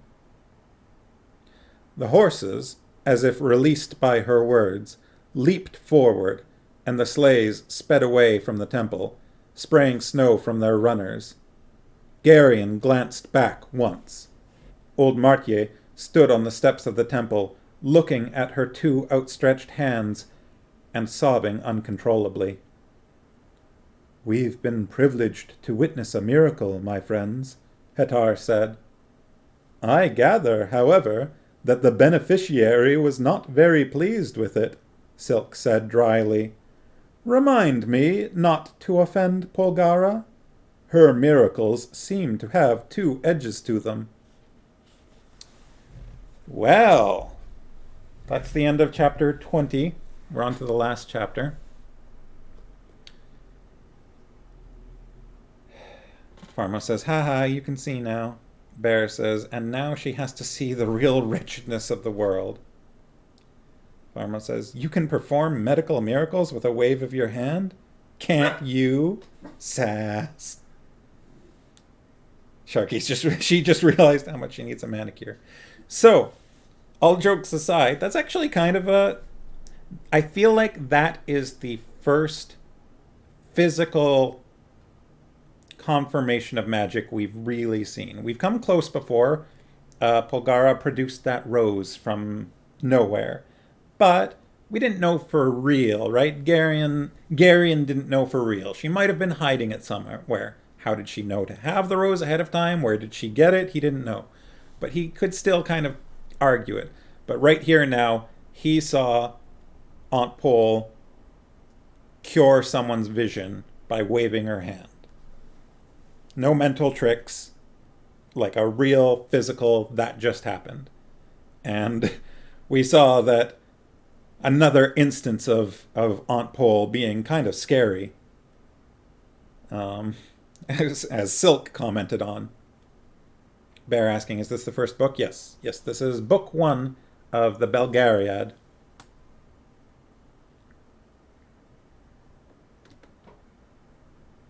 And we are now on the final chapter, which I do want to finish tonight. Although it is a little late, but I think we can power through if no objections. Pharma says, we weren't sure with the rose, yeah. Sharky say, Martier's line, "Remember, Martier, when thou comest into thine inheritance," is remarkably close to a line said by a thief who was crucified beside Jesus in the New Testament. Interesting. I wonder if that's intentional. I could see it either way. I feel like the characters aren't necessarily similar in any way. I don't know. And as the King James English, like the beginning of the book.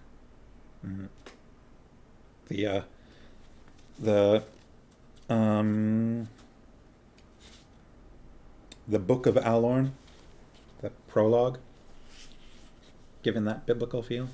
All right. It is later than we usually go, so I'm going to keep going. We've got 11 pages to go. Chapter 21. The low slanting rays of the morning sun glittered on the icy waters of the harbor as their sleighs halted near the stone quays. That's right? Every time I come on this word, I question myself. Greldick's ship rocked and strained at her hawsers, and a smaller ship nearby also waited with seeming impatience. Hetar stepped down and went over to speak with Chohag and Queen Silar. The three of them talked together quietly and seriously, drawing a kind of shell of privacy about them.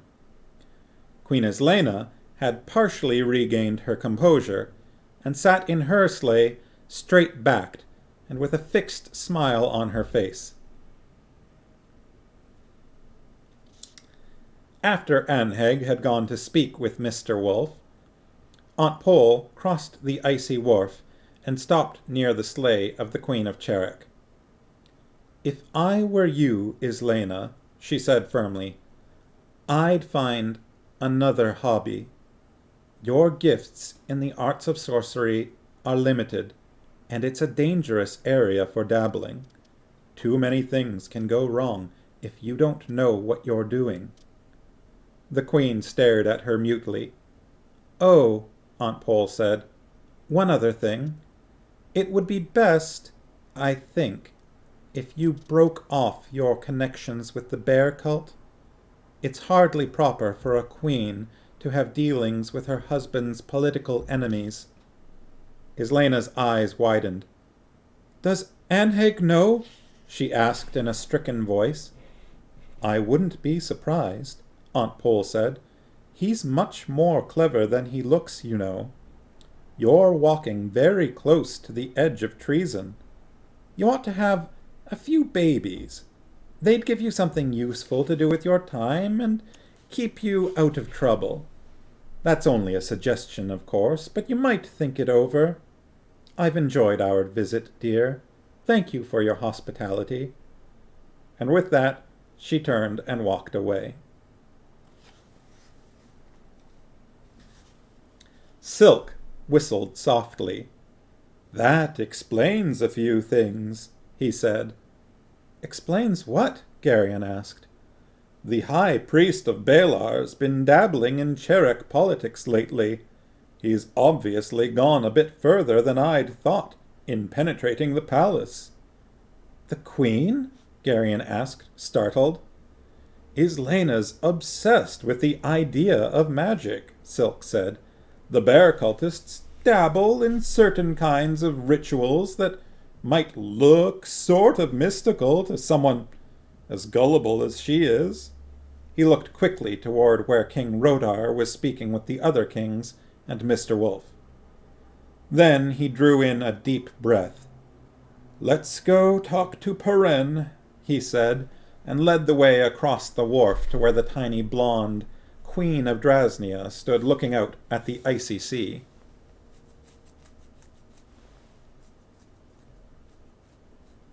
Bear says, don't cut ties with the bear cult. Pharma says, no, don't worry, they're the incredibly dumb bear cult. Yeah, they're not the slightly stupid bear cult. They're I don't know, they're a little dangerous. Maybe a little misguided. Oh, good. Yeah. I don't know if we've run into the slightly stupid bear cult. Ahem. Pharma says she's still allowed ties with the slightly stupid bear cult. Highness, Silk said deferentially. Dear Keldar, she said, smiling at him. Could you give some information to my uncle for me? He asked. Of course. It seems that Queen Islena's been a bit indiscreet, Silk said. She's been involved with the bear cult here in Cherek. Oh dear, Peren said. Does Anheg know? It's hard to say, Silk told her. I doubt if he'd admit it if he did. Garion and I happened to hear Polgara tell her to stop it. I hope that puts an end to it, Peren said. If it went too far, Anheg would have to take steps. That could be tragic. Polgara was quite firm, Silk said. I think Islena will do as she was told. But advise my uncle. He likes to be kept aware of this kind of thing. I'll tell him about it, she said. You might also suggest that he keep his eyes on the local chapters of the cult in Bakhtor and Kotu, Silk suggested. This kind of thing isn't usually isolated. It's been about 50 years since the last time the cult had to be suppressed. Queen Peren nodded gravely. I'll see to it that he knows, she said. I've got some of my own people planted in the bear cult. As soon as we get back to Bakhtor, I'll talk with them and see what's afoot. Your people? Have you gone that far already? Silk asked in a bantering tone. You're maturing rapidly, my queen. It won't be long until you're as corrupt as the rest of us. Boktor's full of intrigue, Keldar, the queen said primly. It isn't just the bear cult, you know. Merchants from all over the world gather in our city, and at least half of them are spies. I have to protect myself, and my husband. Does Rodar know what you're up to? Silk asked slyly. Of course he does, she said. He gave me my first dozen spies himself, as a wedding present. How typically Drasnian, Silk said. It's only practical, after all, she said. My husband's concerned with matters involving other kingdoms. I try to keep an eye on things at home, to leave his mind free for that kind of thing. My operations are a bit more modest than his, but I manage to stay aware of things. She looked at him slyly from beneath her eyelashes. If you ever decide to come home to Boktor and settle down, I might just be able to find work for you. Silk laughed. The world seems to be full of opportunities lately, he said. The queen looked at him seriously. When are you coming home, Keldar? She asked. When will you stop being this vagabond, Silk, and come back where you belong? My husband misses you very much, and you could serve Drasnia more by becoming his chief adviser than by all this flitting about the world. Silk looked away, squinting into the bright wintry sun. Not just yet, Your Highness, he said. Belgarath needs me too, and this is a very important thing we're doing just now. Besides, I'm not ready to settle down yet. The game is still entertaining. Perhaps someday, when we're all much older, it won't be any more. Who knows? She sighed. I miss you too, Keldar, she said gently. Poor, lonely little queen, Silk said, half-mockingly. You're impossible, she said, stamping her tiny foot. One does one's best, he grinned. Interesting exchange, I like that. Rodar gave me my first dozen spies as a wedding present. Oh, Drasnians, wow. Bear says, I'm in the smarter than the average bear. Sorry, I'm in the smarter than... No, I can't do it. Hey, boo-boo. I'm smarter than the average bear. I'm in the smarter than the average bear cult. How's that? I had to say the hey, boo-boo to get the hang of it, to get the flow. Farmo says that cult likes picnics. Rising intonation. Right? Smarter than the average bear cult. Picnic basket. Booby-trapped cookie bouquets. Bouquets. Bouquets. All right. Where was I? Distracted. Hetar had embraced his father and mother. Is this the first we've heard of his mother being there? I don't remember her with the... Is Silar? Ah, yes. Queen Silar must be his mother. She hasn't done much. I don't know if she's actually had any lines. I think she has been out of all of the royalty. I think she's not spoken.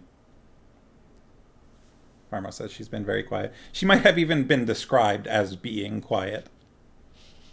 Anyways, Hetar had embraced his father and mother and leaped across to the deck of the small ship King Anheg had provided him. Belgarath, he called as the sailors slipped the stout ropes that bound the ship to the quay. I'll meet you in 2 weeks at the ruins of Voasun. We'll be there, Mr. Wolf replied. The sailors pushed the ship away from the quay and began to row out into the bay. Hetar stood on the deck, his long scalp lock flowing in the wind. He waved once, then turned to face the sea. A long plank was run down over the side of Captain Greldick's ship to the snow-covered stones. Shall we go on board, Garion? Silk said. They climbed the precarious plank and stepped out onto the deck. Give our daughters my love, Barak said to his wife. I will, my lord, Merrill said in the same stiffly formal tone she always used with him. Have you any other instructions? I won't be back for quite some time, Barak said. Plant the south fields to oats this year, and let the west fields lie fallow. Do whatever you think best with the north fields. And don't move the cattle up to the high pastures until all the frost is out of the ground. I'll be most careful of my husband's lands and herds, she said. They're yours too, Barak said, as my husband wishes. Barak sighed. You never let it rest, do you, Merrill? He said sadly. My lord? Forget it. Will my lord embrace me before he leaves? She asked. What's the point? Barak said. He jumped across to the ship and immediately went below. Aunt Pole stopped on her way to the ship and looked gravely at Barak's wife. She looked as if she were about to say something. Then, without warning, she suddenly laughed. Something amusing, Lady Polgara? Merrill asked. Very amusing, Merrill, Aunt Pole said with a mysterious smile. Might I be permitted to share it? Oh, you'll share it, Merrill, Aunt Pole promised. But I wouldn't want to spoil it for you by telling you too soon. She laughed again and stepped onto the plank that led to the ship. Dernick offered his hand to steady her, and the two of them crossed to the deck.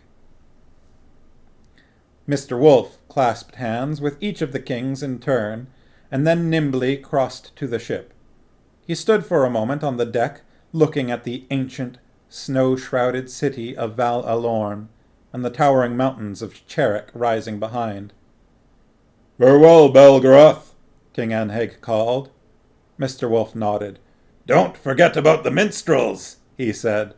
We won't, Anheg promised. Good luck. Mr. Wolfe grinned, and then walked forward to the prow of Greldick's ship. Garion, on an impulse, followed him. There were questions which needed answers, and the old man would know if anyone would. Mr. Wolfe, he said when they both reached the high prow. Yes, Garion? He was not sure where to start, so Garion approached the problem obliquely. Can't forget the minstrels. How did Aunt Pole do that to old Martier's eyes? The will and the word, Wolfe said. Something of note here.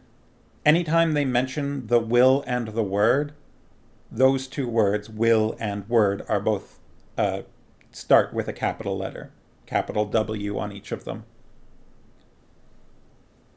The will and the word, Wolfe said, his long cloak whipping about him in the stiff breeze. It isn't difficult. I don't understand, Garion said. You simply will something to happen, the old man said, and then speak the word. If your will's strong enough, it happens. That's all there is to it? Garion asked, a little disappointed. That's all, Wolfe said. Is the word a magic word? This time not capitalized. Wolfe laughed, looked out at the glittering sun sharply on the winter sea. No, he said, there aren't any magic words. Some people think so, but they're wrong. Grolims use strange words, but that's not really necessary. Any word will do the job. It's the will that's important, not the word. The word's just a channel for the will. Could I do it? Garion asked hopefully. Wolfe looked at him. I don't know, Garion, he said. I wasn't much older than you are the first time I did it, but I'd been living with Aldur for several years. That makes a difference, I suppose. What happened? My master wanted me to move a rock, Wolf said. He seemed to think that it was in his way. I tried to move it, but it was too heavy. After a while, I got angry, and I told it to move. It did. I was a little surprised, but my master didn't seem to think it so unusual. You just said, move? That's all? Garion was incredulous. That's all, Wolf shrugged. It seemed so simple that I was surprised I hadn't thought of it before. At the time, I imagined that anybody could do it. But men have changed quite a bit since then. Maybe it isn't possible anymore. It's hard to say, really. I always thought that sorcery had to be done with long spells and strange signs and things like that, Garion said. Those are just the devices of tricksters and charlatans, Wolf said. They make a fine show and impress and frighten simple people. But spells and incantations have nothing to do with the real thing. It's all in the will. Focus the will and speak the word, and it happens. Sometimes a gesture of some sort helps, but it isn't really necessary. Your aunt always seems to want to gesture when she makes something happen. I've been trying to break her of that habit for hundreds of years now.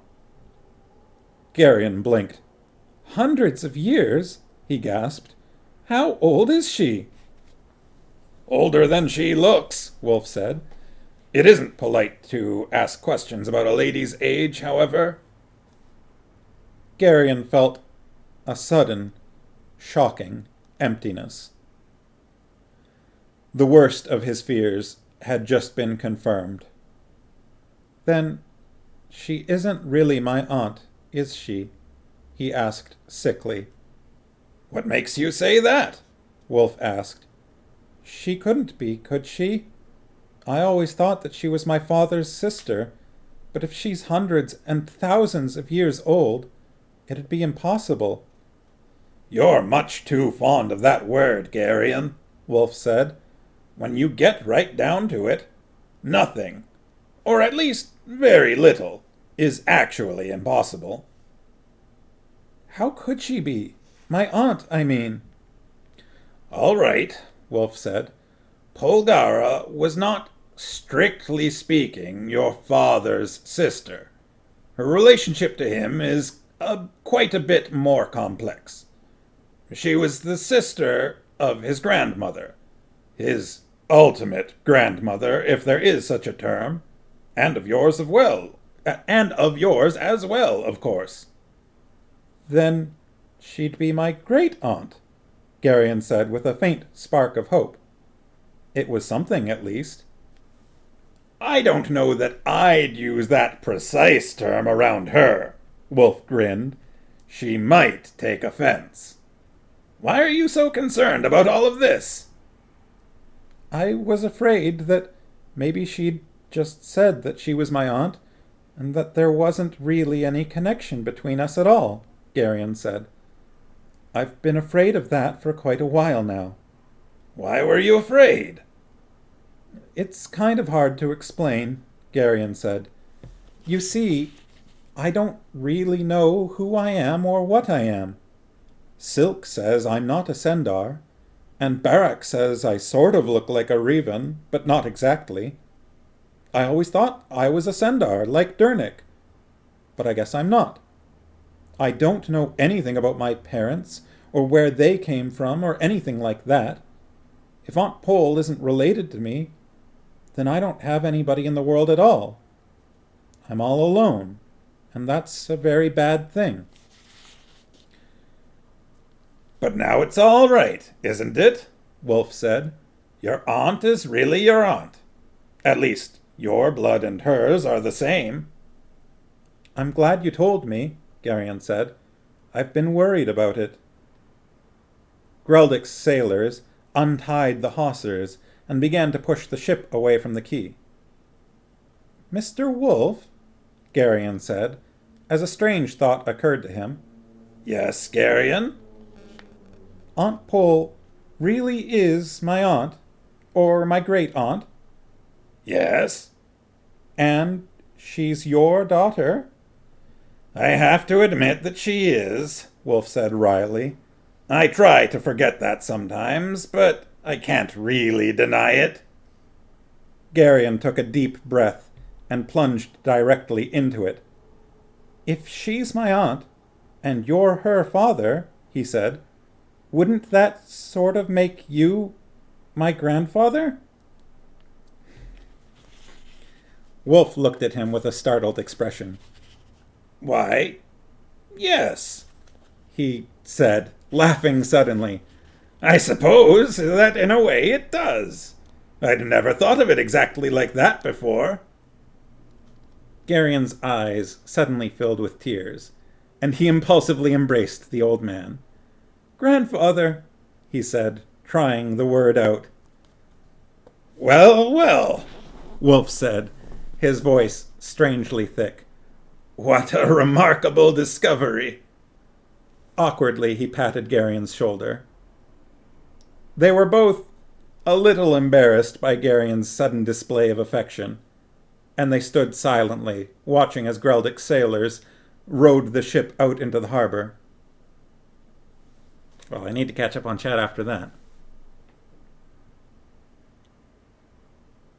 Pharma says she's been very quiet. Let's see. Bear says, where there's a will with a word, there's a way with will. Farmos thought something was rude. Sharky say, aww. Farmos loves this part, it's so sweet. Bear says it's adorable. Farmos says they're both so pleasantly surprised. Yeah. It's funny that Mr. Wolf hadn't thought of it before, and that he's surprised by it. Farmo says, Mr. Wolf being like, oh, that was the rude part. Well, I guess she's my daughter. Yeah. Yeah, they're always taking shots at each other.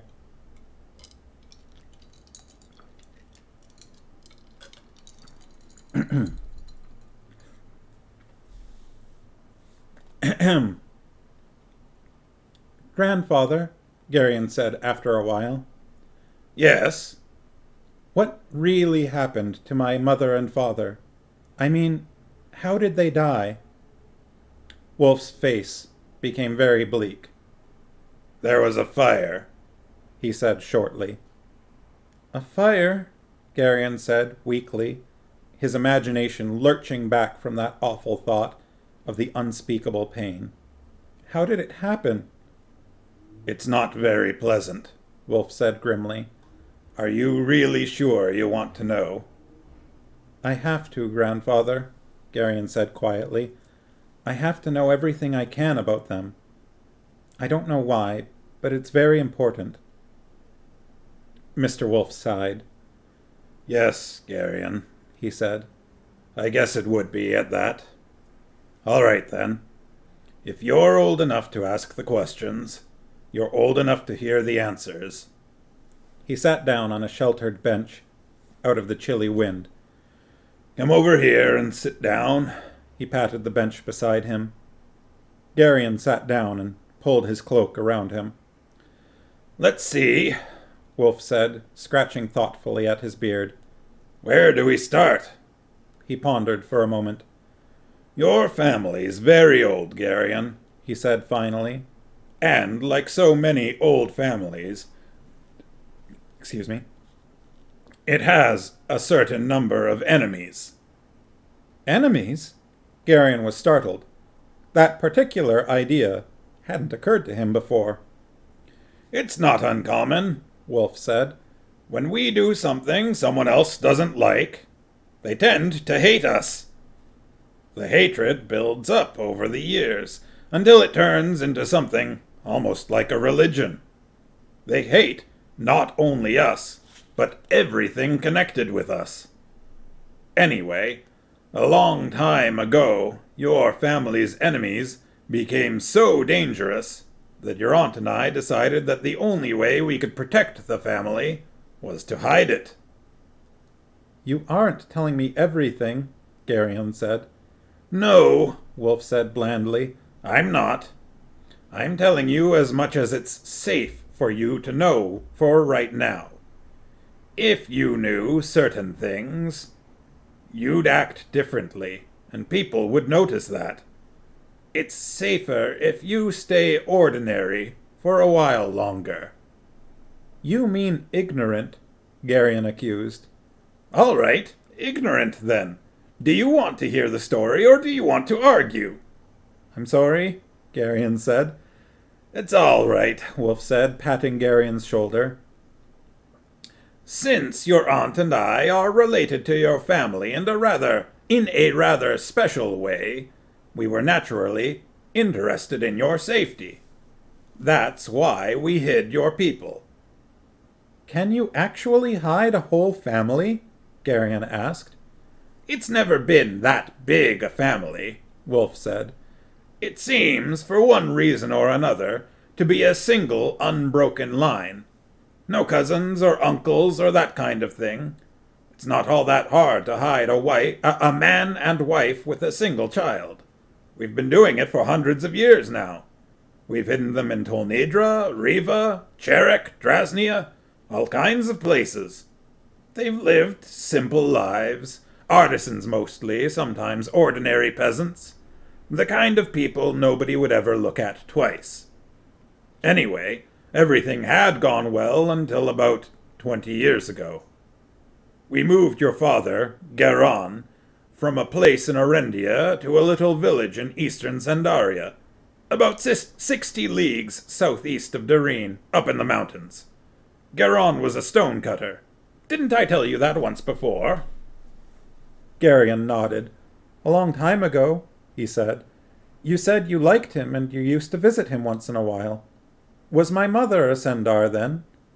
No, Wolf said.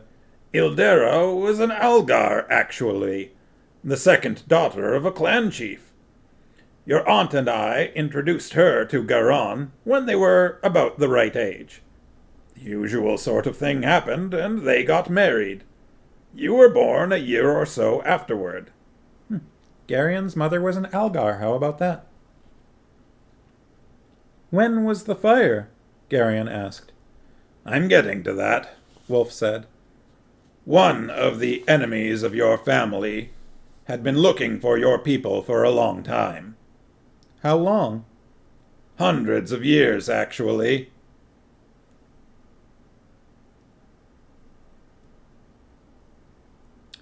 Pharma says, I'm pretty sure everyone's family is very old. I think there's a difference in this context of like the idea of a house, of like, we belong to the house of blank. That's like that kind of family of, clear lineage.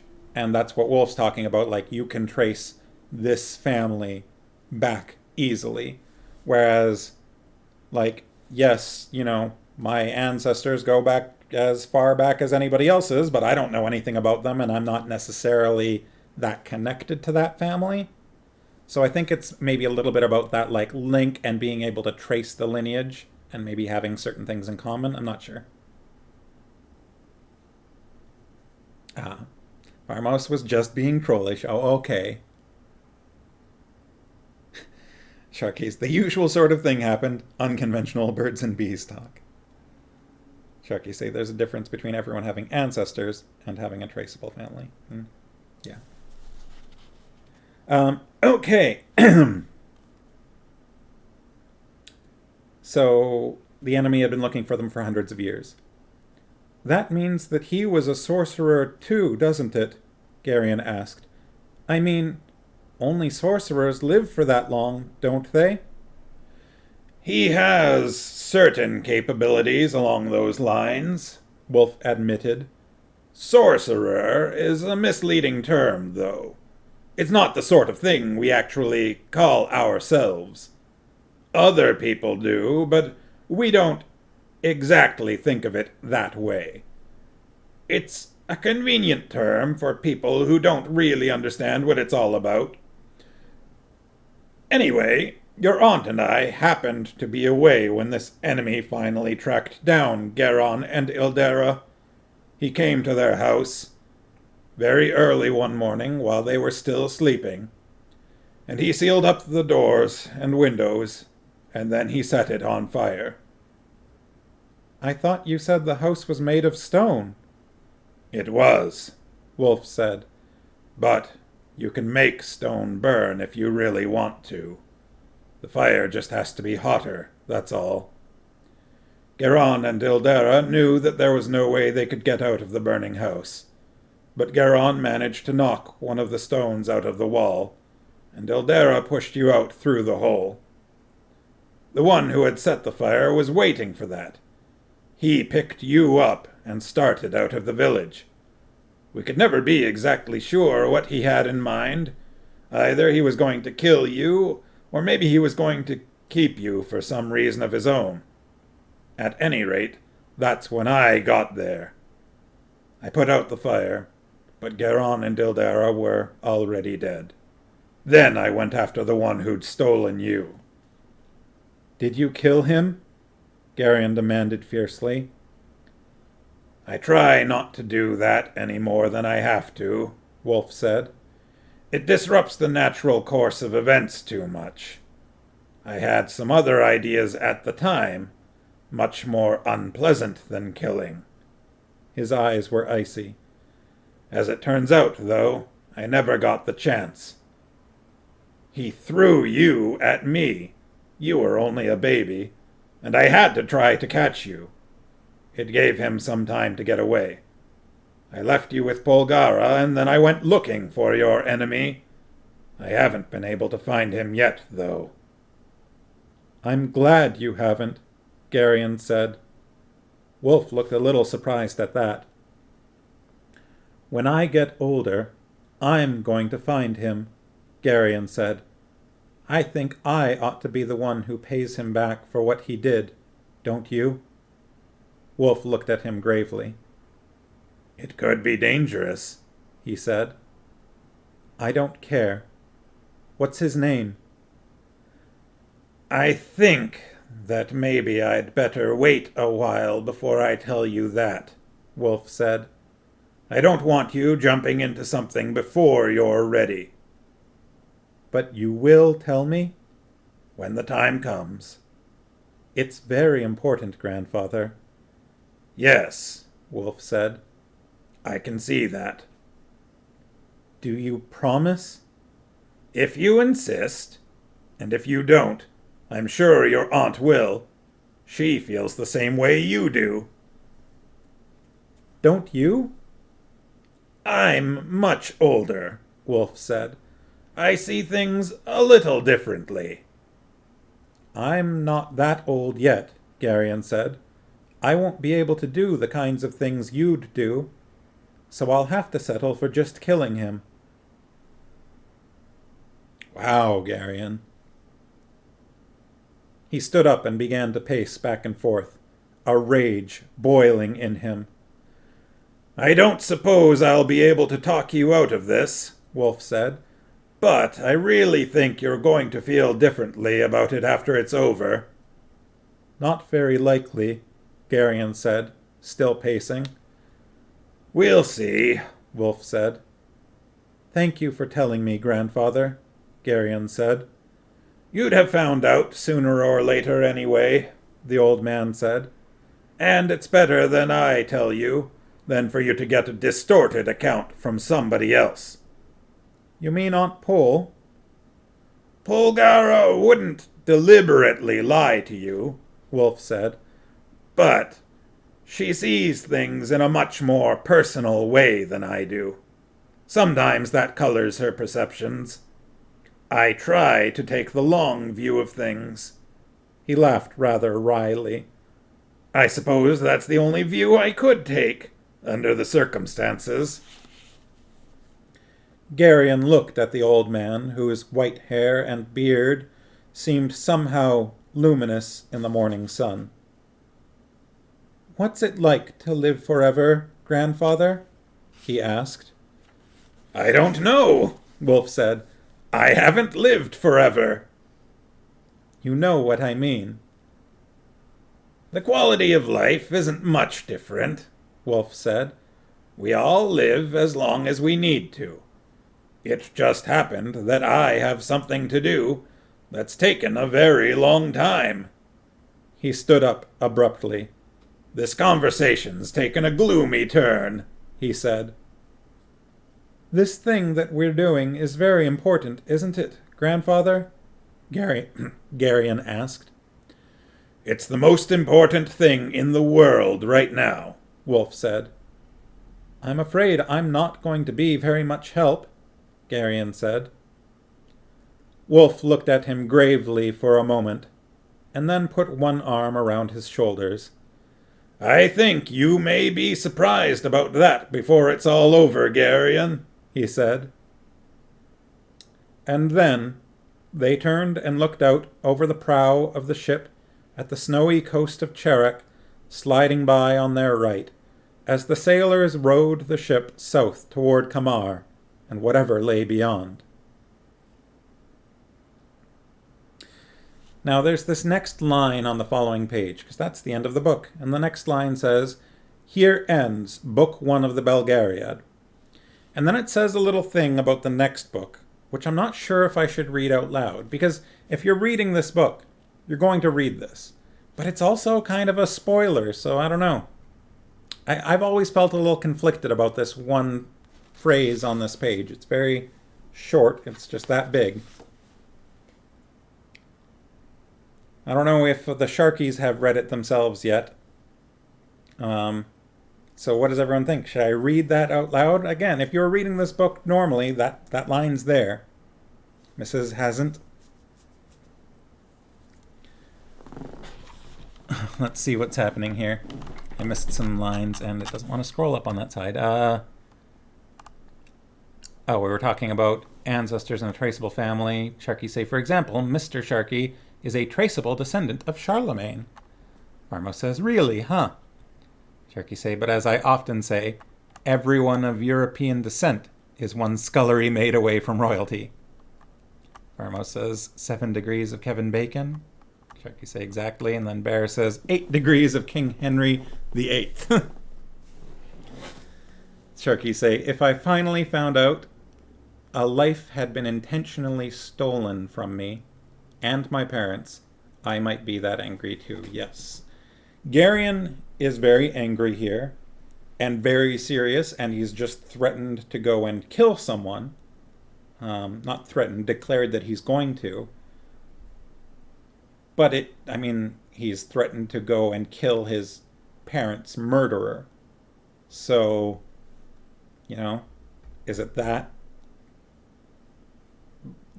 extreme a thought? Mm-hmm. Bear says you should be that angry. Sharkies say, immortal drifter grandpa. Or no, Farmo says immortal drifter grandpa. Let's see, the Sharkies said drifter grandpa has a more mellow perspective. Then Farmo said you get very roundabout saying things. Immortal drifter grandpa. Farmo says don't read it. Bear posted a bunch of bears. What's going on there? What's this called? Slight 110 GG. Is that a custom emote? Bear says, thanks for finishing it. I have no objections one way or another. Mrs. mostly prefers just to listen to me. Sure. Farmo says, although didn't King Henry VIII end up not having any descendants who procreated? People would still be related to him. Bear says, oh, this is true, hence all the dead X's. Farmo says, GG Bears. And then Bear says, though everyone is related to Genghis Khan. Oh, I see. That's the linking it back. I understand now. And then Farmo says, oh yeah, he had all the kids. I don't know. I think in that case, we've got one vote against me reading this line, one vote or one indifferent. What does Mrs. Sharkey think? Should I read this line? Like I said, if you were just reading this book, in a normal fashion, you would inevitably get to this line. It's just, it's a little, it's something about what's to come. It says that book 2 will reveal something and more about something, but it's more specific than that. If it's a spoiler, let's not read it then. Okay, let's not read it. So we finished the book. Yay! There he is. I knew that would summon him. Hey, Binnabic. Bear, you have not met. This is Binnabic, Theodore Good Puppy. Binnabic for short. Bin for even shorter. He's a very good dog. We finished the book, Bin. Oh, come here. Here, I'll give you another treat, but you have to come up. You have to come up and say hello. Come on up. Come on up. Come on up. I'm going to grab you. Okay? Okay? I'm going to lick you up. Up. Here we go. This is the puppy. Say hello. You good boy, though he's a little nervous being up on this chair. He comes up sometimes on his own, but he doesn't like the computer area for some reason. He gets nervous being held. Yeah, a little bit. But he's okay. There he is. I'll lean back so you can see him. The goodest of boys. He is. So, did everyone enjoy the book? Of course, Bear was only here for the last 3 chapters. What do the Sharkies think so far? Oh, I'm getting a little warm.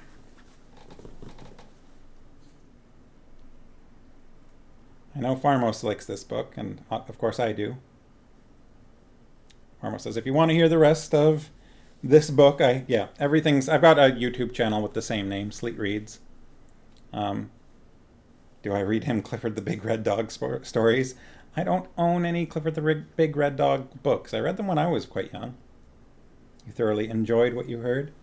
Well, yeah, if you want to go back and listen, you're welcome to. It's on YouTube. But, yeah, next thing we need to kind of discuss.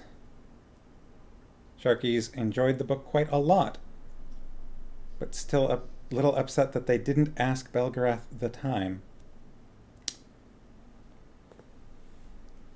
I had to process that.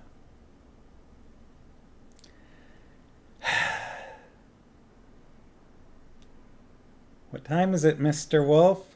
I gave away the joke, I'm sorry.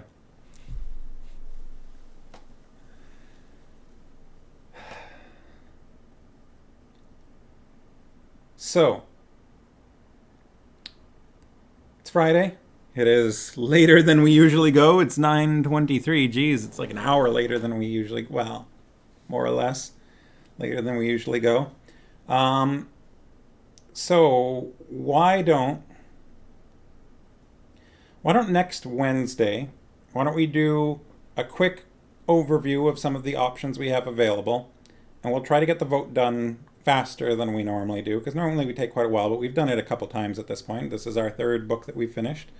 And then if we do get that done quickly, we'll just start reading whatever's next, whether that is the next book in this series or something else entirely. If anybody has any suggestions for something that they'd like me to read that is relatively PG, in keeping with what we've read previously, Pratchett and Tolkien and now Eddings. So if you've got any suggestions, feel free to send them my way, and I will bring it up. Mrs. Sharkey enjoyed it and am invested in the characters now, but it's not necessarily the kind of fantasy book I choose for myself. But you've been endeared by my reading. I appreciate that. I'll talk a little bit about what it was like to read this book out loud on Wednesday as well. We'll go over it a little bit. But it is a bit later now, and I need to eat something, and I think Farmos needs to eat something as well. Farmos says, Clifford book. I could show us the pictures. Or Where's My Cow? I don't own either of those. So on Wednesday, let's come back. Let's talk about what to read next. And all right. Do own Where's My Cow? Thank you for reminding me. And then from there, we will decide what's next, and we'll try to get on with it and not spend an entire stream talking about what to read next. But let's do a little talking about what's next, a little bit about what we just got through, and see if we can move on. Personally, I'd be quite happy to continue with Queen of Sorcery. Definitely, continues to be a very interesting series. There are many interesting things to come, but I'd also be equally happy to read, one of any other number of books. Mr. Sharkey says, jokes aside, I knew since I expressed it as one of my favorites, I'd have that enthusiasm for it as you noticed The Hobbit. Oh, did I? I see, that's why you voted for it and was not disappointed. Yes, we could also go back to Terry Pratchett. We could read Men-at-Arms or something else. Okay, that's a Wednesday talk. I am glad that it sounds like everybody had fun with this book. Of course, I also had fun with this book. But yeah, we'll talk about that on Wednesday. I want to go eat. So everyone have a good night. Does Bear, do you have a suggestion for someone I should raid out to? I don't see anyone. Puppy needs my cuddles. I don't have a lot of people on my list, so I don't see anyone that's streaming right now. Okay, well then, in that case, I think I'll just end the stream. So, have a great night, have a great weekend. Thank you for joining me. This was a lot of fun. I had a lot of fun reading this, and I am quite happy that we've made it through one of the books from this series. And at some point in the future, if it's not next Wednesday, at some point for sure, I want to continue this series. But yeah, we'll talk about it on Wednesday. So yeah, have a good night, everybody, and thank you for joining me on this extra long stream. And thanks for joining us, Bear. I appreciate having someone new here too. That's fun. And yeah, I enjoy your contributions. You are quite funny. Farmo says, come back anytime. All right. Night, everyone. Bye. Happy weekend.